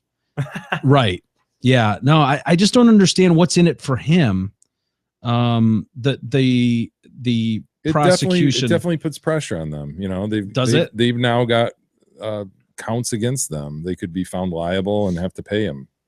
But if he proves it. But the truth is always the problem. Is the defense. Yeah. So Joseph Camarata, who's the attorney representing the women, said, "This is right out of the defense lawyer's playbook. If the facts of the law aren't on your side, you go after the plaintiff," which we've seen a million times. Also on Monday, Cosby had yet another honorary degree rescinded. Boston University said that the actor's treatment of women brought significant and lasting discredit upon himself. Might this be a lesson to colleges in the future to lay off the stupid honorary shit? This one's so dumb. This was an honorary doctor of human letters. I don't know. I don't even know what that is. Is that a well-respected honorary degree? As far as honorary degrees go, is the one in the doctor of human letters very, very, very impressive? Respected. Oh God. Is that a tough one to get? Can be none higher. Yeah, they gave it to him in May of 2014. It seems a bit late in the game. I mean, it right feels on like the edge of that, if not 2014, after. Did they give him these like the day before, like this broke one before Hannibal, what's his name, had his Hannibal Buress? Yeah. I mean, really? That you sure about that? It says he had received an honorary doctor of human letters from the school in May 2014 at their commencement ceremony. That has to be right before it all started going down again. I mean, I would even think that in May of 2014 there were a couple that were already out there. Yeah, it seems like that was rearing its ugly head at that point. But what were you waiting for that yesterday? Yeah, you need to rescind it. Like what happened? Where 6 months ago it was like that's not yet. It doesn't feel right yet. But December 13th, 2015. That was the day it all came to an end for Kaz. Yeah. You want to see a father beat off a cobra? Yeah. Milking of a snake. I'm not sure. He beats a cobra, I should say. I shouldn't say beats off a cobra. Probably an unfortunate choice of words. Yeah, I'm not a big fan of snakes, so I wouldn't mind seeing one die. Dude, I fucking dig the king cobra though. They're the king cobra is a bad motherfucker. Its hood. Oh, the hood opens up. Yes, that fucking neck when it flares out. It's a thing of legend. It's sort of like got to be kind of the coolest snake you can think of, right? Yeah, I think of the Karate Kid. Wasn't that the? Yeah. The Cobra Khan. Yeah, the Cobra Khan. You know, I like the Sidewinder too. Are you familiar with the Sidewinder? Are they the ones that come at you sideways? Yeah, they move sideways. Those are pretty cool. The rattlesnakes are kind of badass, but that king cobra, that hood, big heads, you know, like those big kind of diamond-shaped heads. Oh fuck. Yeah. It's the serpent where you can't really tell the ass from the head, where you're just like, you're a pussy. Yeah. Well, that whole like. Yeah. Oof. When they stand up on their. Sure. Do they have little feet? How do they do that? They don't have little feet. They don't? No. Are you sure about that? I'm pretty sure the king cobra's got little feet. And so it makes him a snake. That he stands up on. But this particular one, this happened in India. It'd be a skink if it had feet, right? Would it? I think. Yeah. Huh. Aren't skinks basically snakes with feet? You're looking at me like you don't know what a skink is. I wasn't familiar. A skink, I don't know. Quickly, Google a skink. Not a skunk. Skinks oh my god, dude! They look like serpents. I a lizard. Guess, yeah, I guess. What it does does. it say? Skinks are lizards belong to the family. I don't know how to pronounce Cynicide. I don't know how to pronounce that word. And there's a few words here that I don't know how to pronounce honestly. But don't they look like snakes with feet? Yeah, I would say that it does. They've at least got front hands. Yeah. Looks like. I don't know if they've got back hands, but they look like they appear to have front hands. Wow. Oh God, some of them really do because I hate the look of them. Yeah, I don't want to there's see the those. skink. Look at the skink. Look at that poops. Look at that skink. Look at that poops. Be the one, the fourth from the left, top row. And I'm just kind of like looking up at him, like, yeah, what's up? Yeah, how's it going, man? High five. They can high five you. Ugh. So this guy, apparently this king cobra bit his kid and killed him. The venom in these things, one bite can take down an elephant. Whoa. One bite has enough venom to kill 20 men. That's how badass the king cobra is. And so this guy's like, oh, you again. You bit my kid? And so he goes out there barefoot, shirtless, with what appears to be like a little wrap around his waist. Yeah. And just grabs this son of a bitch out of a tree, and check him out. It's basically wearing a diaper, it looks like. Yeah. So this is like backwoods India. Yeah. He's just whipping it. Yeah. Kill So my he's got son, it. will He's ya? got it by the tail, and he just grabs it right Dude. out of the tree. Yeah. Oh yeah. Excuse me, sir. Wow. Can I help you? Wait a minute. What are you doing? Why doesn't this badass like killer snap around and bite his ass before he gets the first He's swing in? confused. He doesn't know what's going on. It's like a battle rope situation in a gym. The dude Yeah. And the dude just beat it to death with literally like a towel wrapped around his head. Huh. And then it just died right there. It's that easy? I guess. What's everybody afraid of these things for? Well. Just grab them by the tail and whip them against the ground. Yeah. Isn't that nuts? Would you do that if it bit one of your kids? Maybe in a fit of rage. Oh, what do we got now? Dude, I hate how I hate how videos have all YouTube started doing it, and with all things now, they just instantly, the minute you end a video, gives you 5 seconds or something, and it just rolls into something else. I don't know. I don't like it, and that's what just happened there. Yeah, I'm not crazy about it either. Not crazy about it either. Hey, normally I'd have E read this, but he's coming back around. Quickly, read. Specs voice, go. Tell us about Twin Peaks. Probably better. At Twin Peaks, I can't do it like that, dude. That voice is not in me anymore. Give me that. At Twin Peaks, you'll find the best kitchen in sports, making everything from scratch and a beer selection ranging from local crafts to their famous 29-degree drafts. Try any of their made-from-scratch teasers like the Peaks Sampler, which includes fried pickles, mozzarella bites, and buffalo tenders. Visit Twin Peaks, the ultimate sports lodge, to watch your favorite college and professional football games. This is one of those great places that has the TV right at your table, too. Yeah, That's those the are best, really man. cool. I agree. And they can put anything on those monitors they want. Yeah.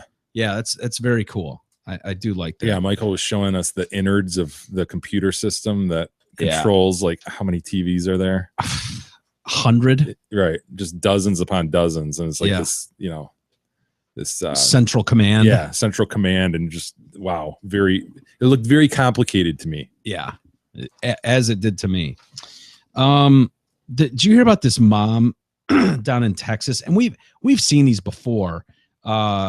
She's been charged with the exploitation of a child after allegedly telling her daughter that you have cancer and you're going to die soon. So we're going to do a GoFundMe for you to raise money. And the kid's like, oh, okay, whatever. That sucks. I don't even remember going to the doctor.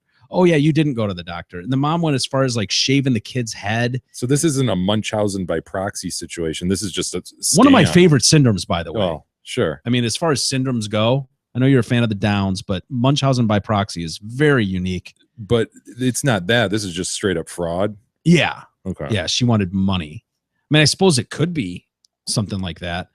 But yeah, so she does a GoFundMe and made a bunch of money.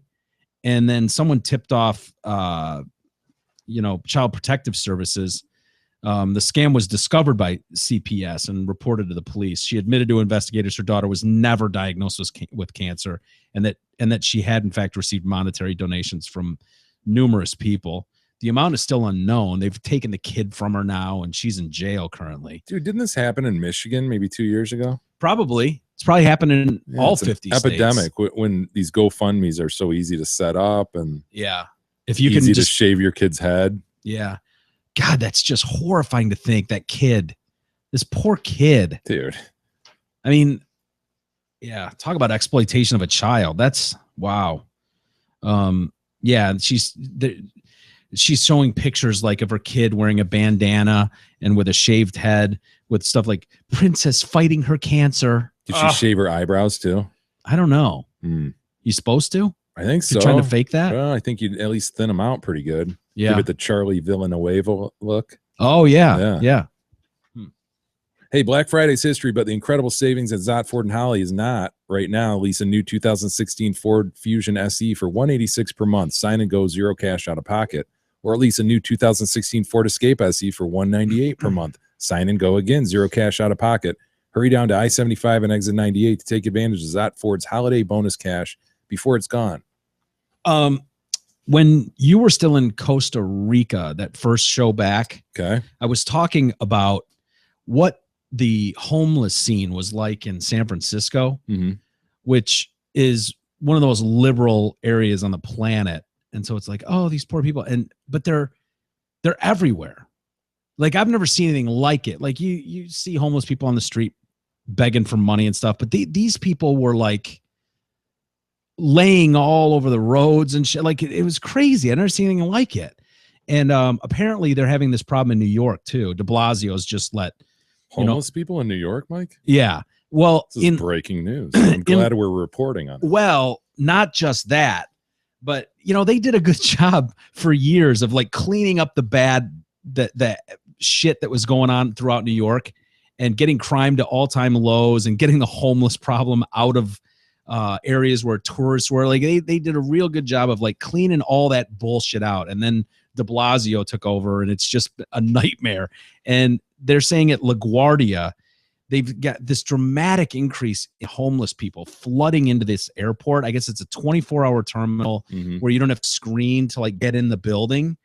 And there are at least 50 squatters inside Terminal B alone. Dude, you think about it, it's a perfect situation. If you're that person. Yeah. And if anyone's seen the Tom Hanks movie, was it called Terminal? Or was it? No, he was like stuck in sort of purgatory. Like he had a visa that wasn't valid or something. And so he came from like a war-torn country, couldn't go back there, but he couldn't get into the U.S. Yeah, so he was living in the airport. Yeah. You're right. Yeah.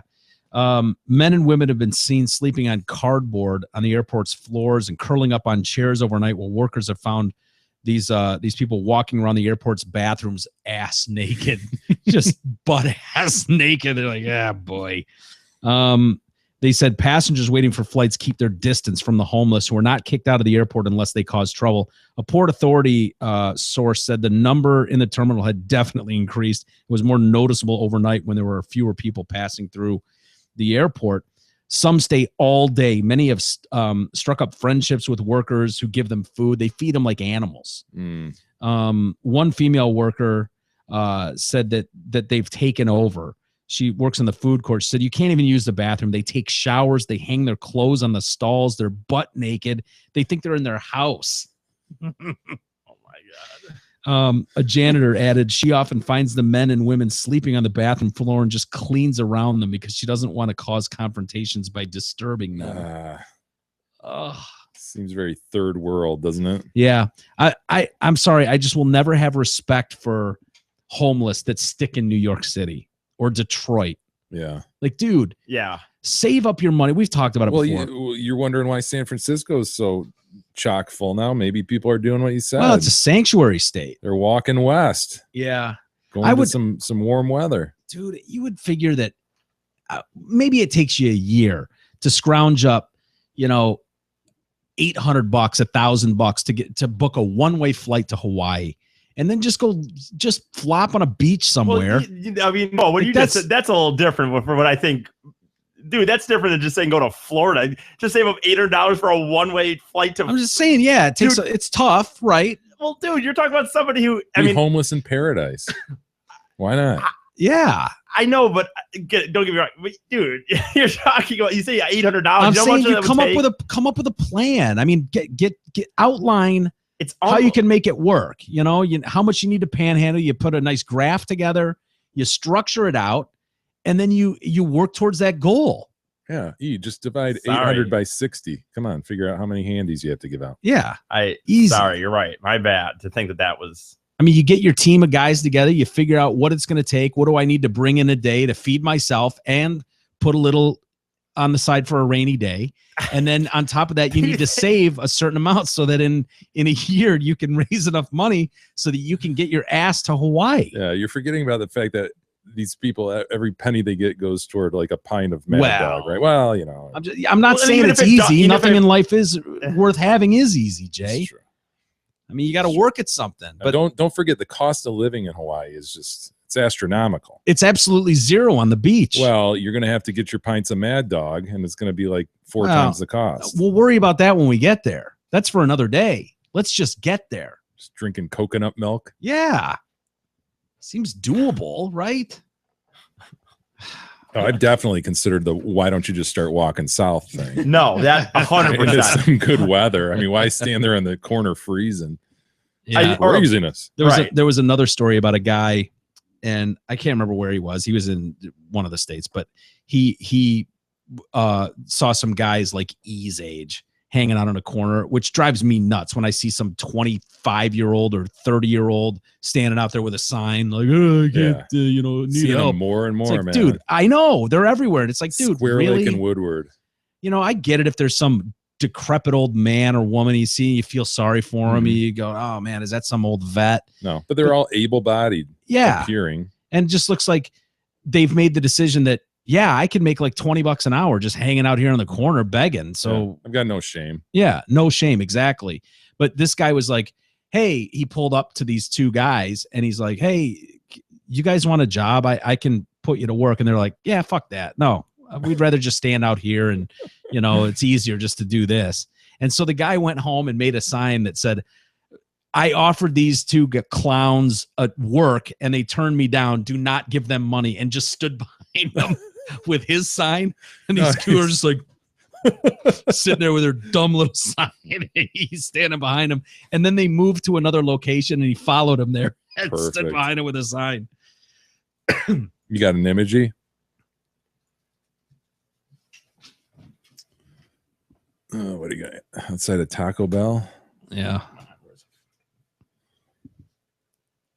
You can't really see the sign you can't read it that well. Broke and hungry. Yeah. Please. Then the guy has a huge yellow sign behind him. Offered guys a job. They said no. Don't give money. Look at these. He's standing like 4 feet behind him. This kid's wearing like Jordans. Yeah. And the nicest jeans a homeless guy's ever worn. And his buddy's just sitting here with his cardboard sign. What a couple assholes. We have to do that with E. We have to get E panhandling on the street, like we said. Been saying it for months, E. Pretty soon it's going to be We're really gonna get cold. you out there, E. Yeah, you don't want to do it in the cold. Anyway. Hey, do you want to sell your home, but it looks like someone threw a Jelski? As a gift to TDC listeners, Krista Jelski of Remax Suburban will pay to have your entire home professionally cleaned and photographed before it hits the market. Check out Krista's website at kristasellshouses.com or call her anytime at 586-918-0900. Should we do some email? We have some email, Mike. Do we? We do.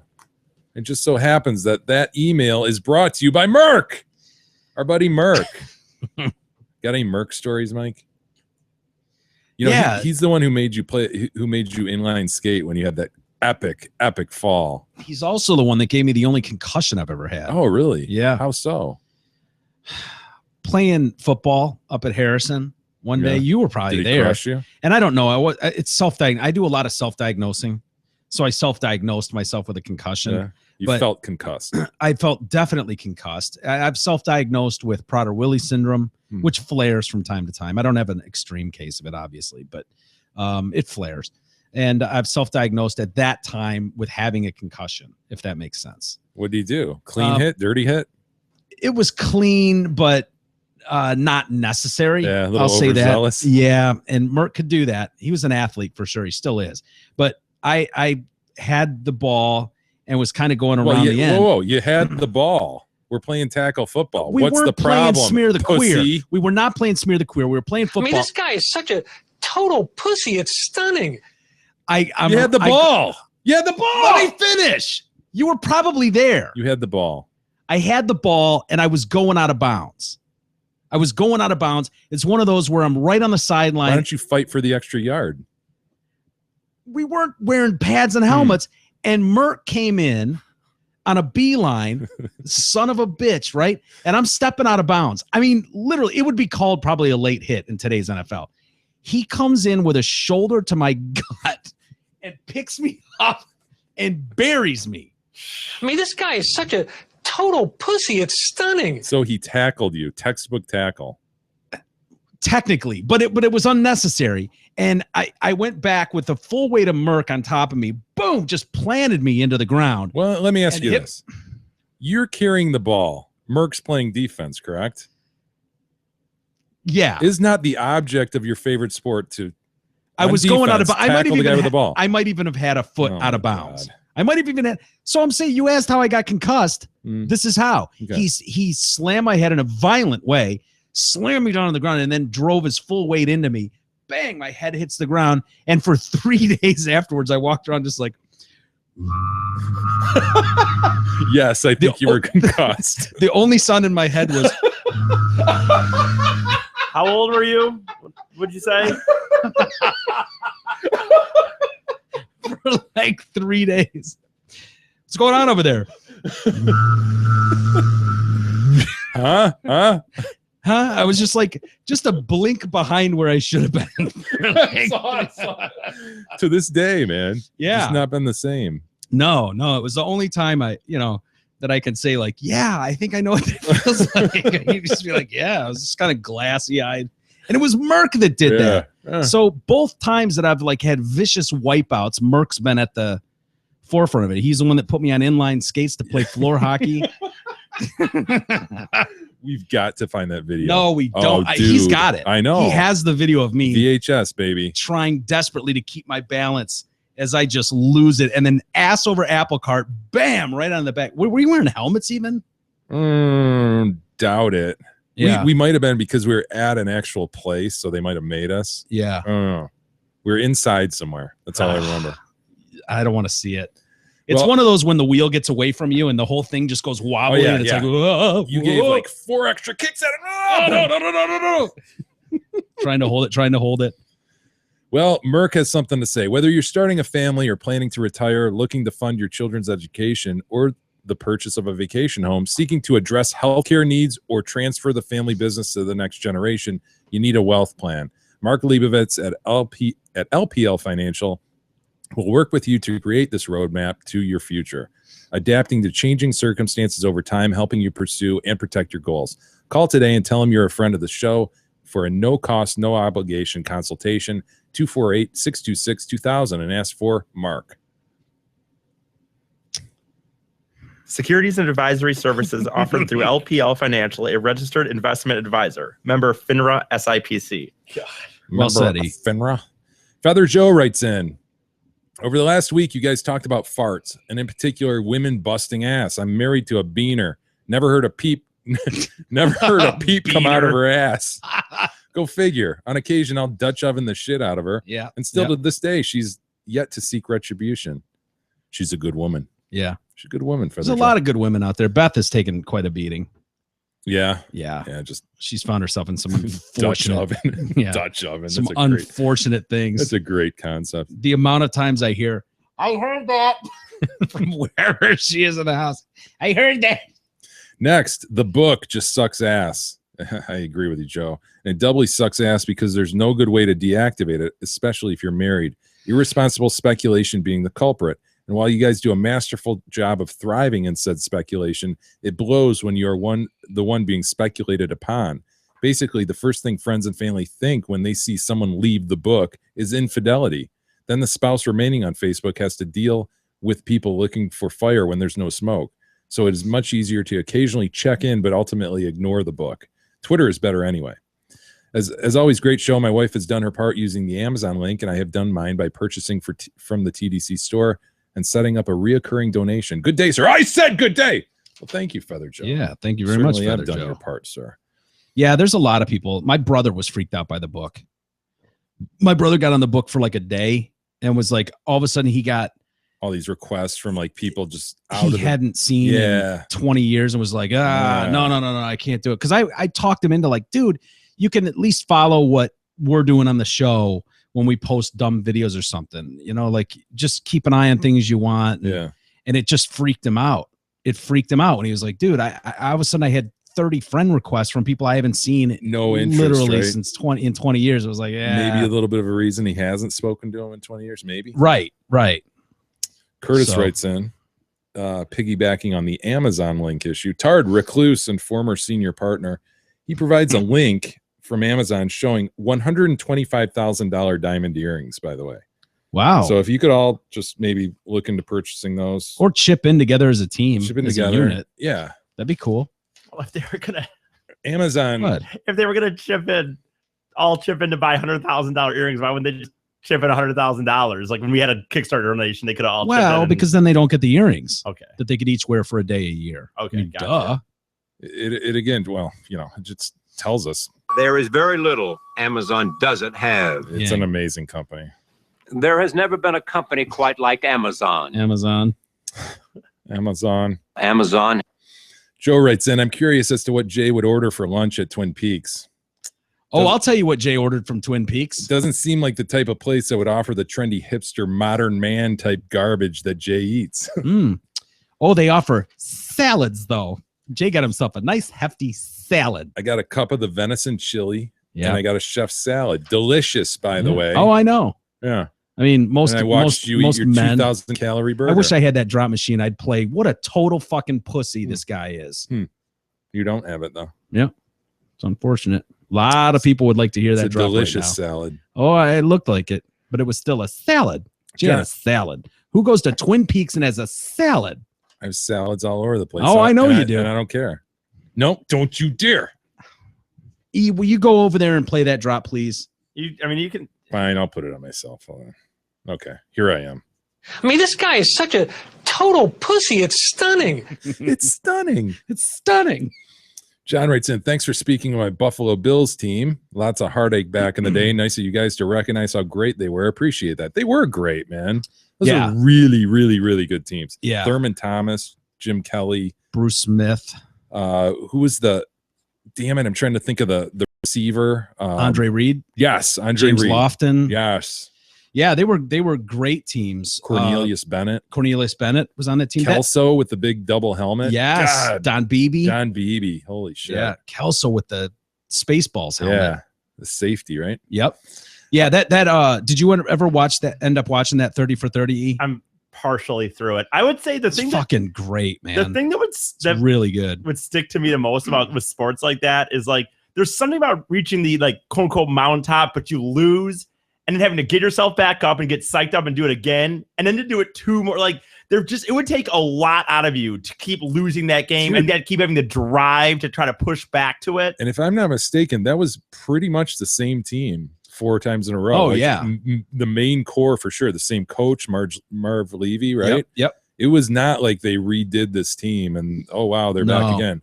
It was the same cast of characters, and every year it'd be like, all right, they got to win one of these, right? Yeah, they got rid of the kicker. Did he play in the second Super Bowl or just the first? He played in the second Super Bowl, and then they booted him for a younger kicker after that. But yeah, that Norwood kick, right? Scott like Norwood. Seeing him now, they interviewed him. They got him to talk, which I don't think he was never really into the public thing. I think he was one of those guys that was really low key, quiet, kind of behind the scenes guy. And dude, it's still to this day in 2015. You're talking about something that happened in 91. Yeah. To this day, he like starts talking about it and immediately starts crying. Oh. Like all these years later, like he was a great kicker too. Mm-hmm. He was a good, successful career.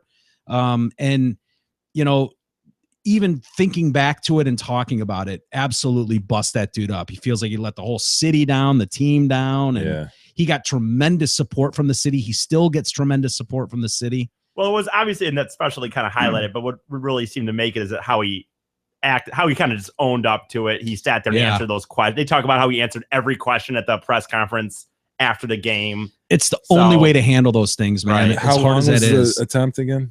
Dude, 47 yards. Okay. Yeah. Farthest thing from a gimme in the world. That's a what is that? A 40-60 that you're going to hit that on any day, let alone the Super Bowl? 50-50? At best. At best, that's a 50-50 field goal. We've gotten better now. Like they do hit field goals longer than they used to, but 47 is still not a gimme. Where was it? Outdoors. It was outdoors in Tampa. And they had said they essentially asked him to do something he'd not done in the game.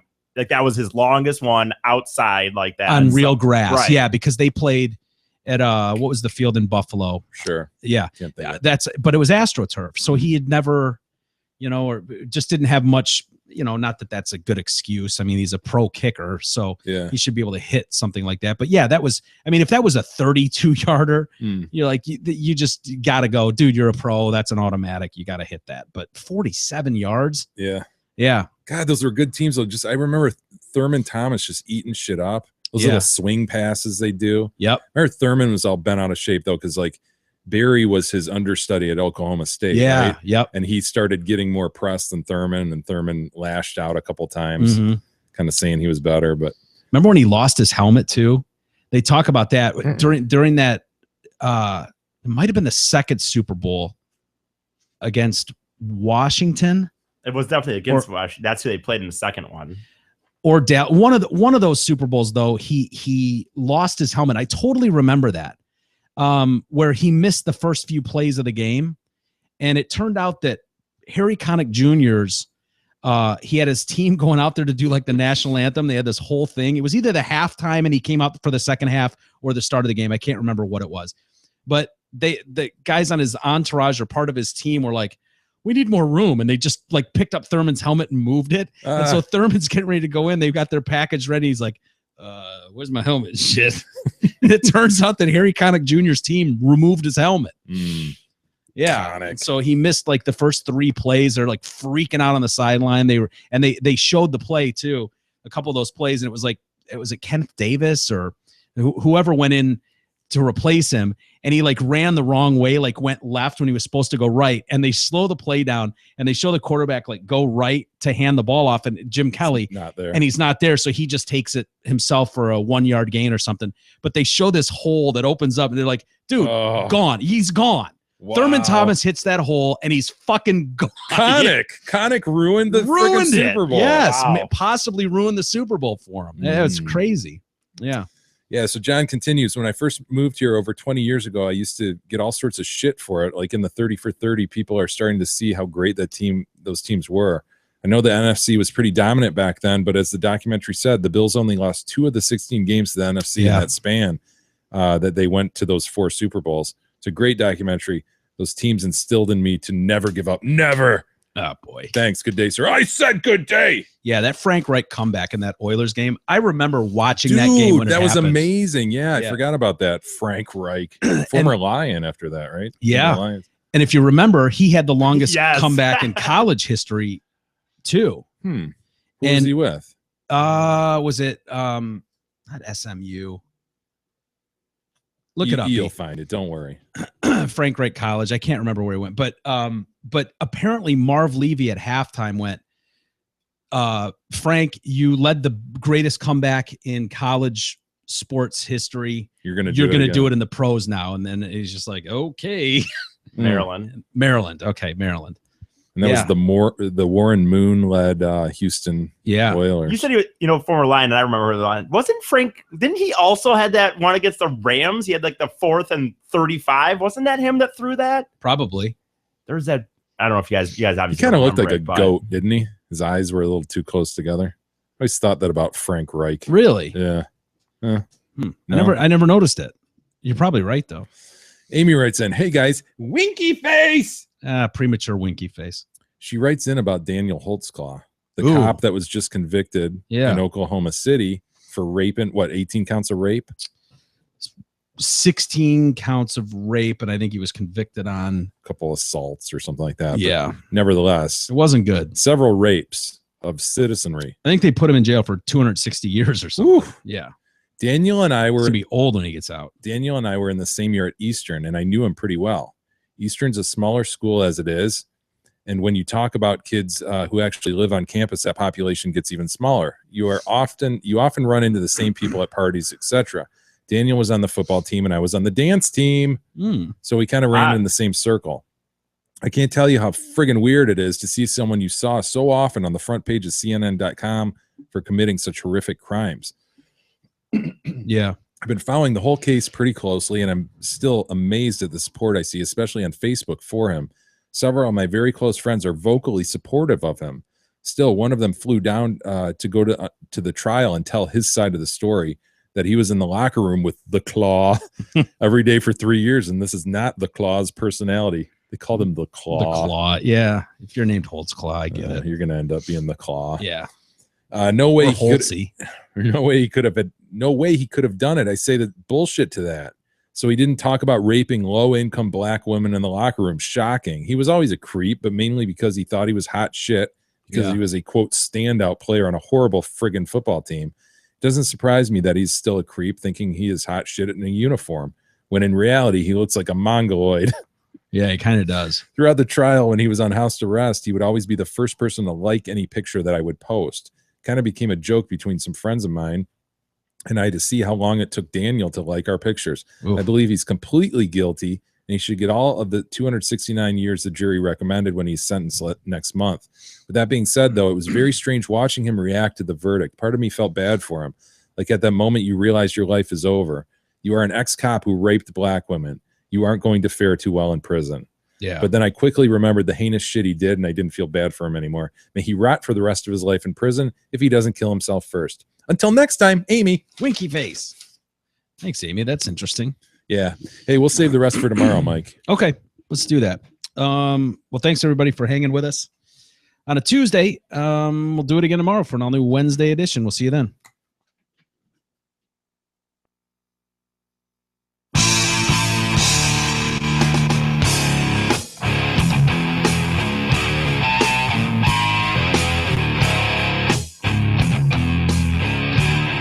Been listening to the Detroit Cast with your hosts Mike and Jay. From all of us at Radio for One Studios, thank you for listening, and as always, thank you, Detroit. Listen to God, watch you grow, you know.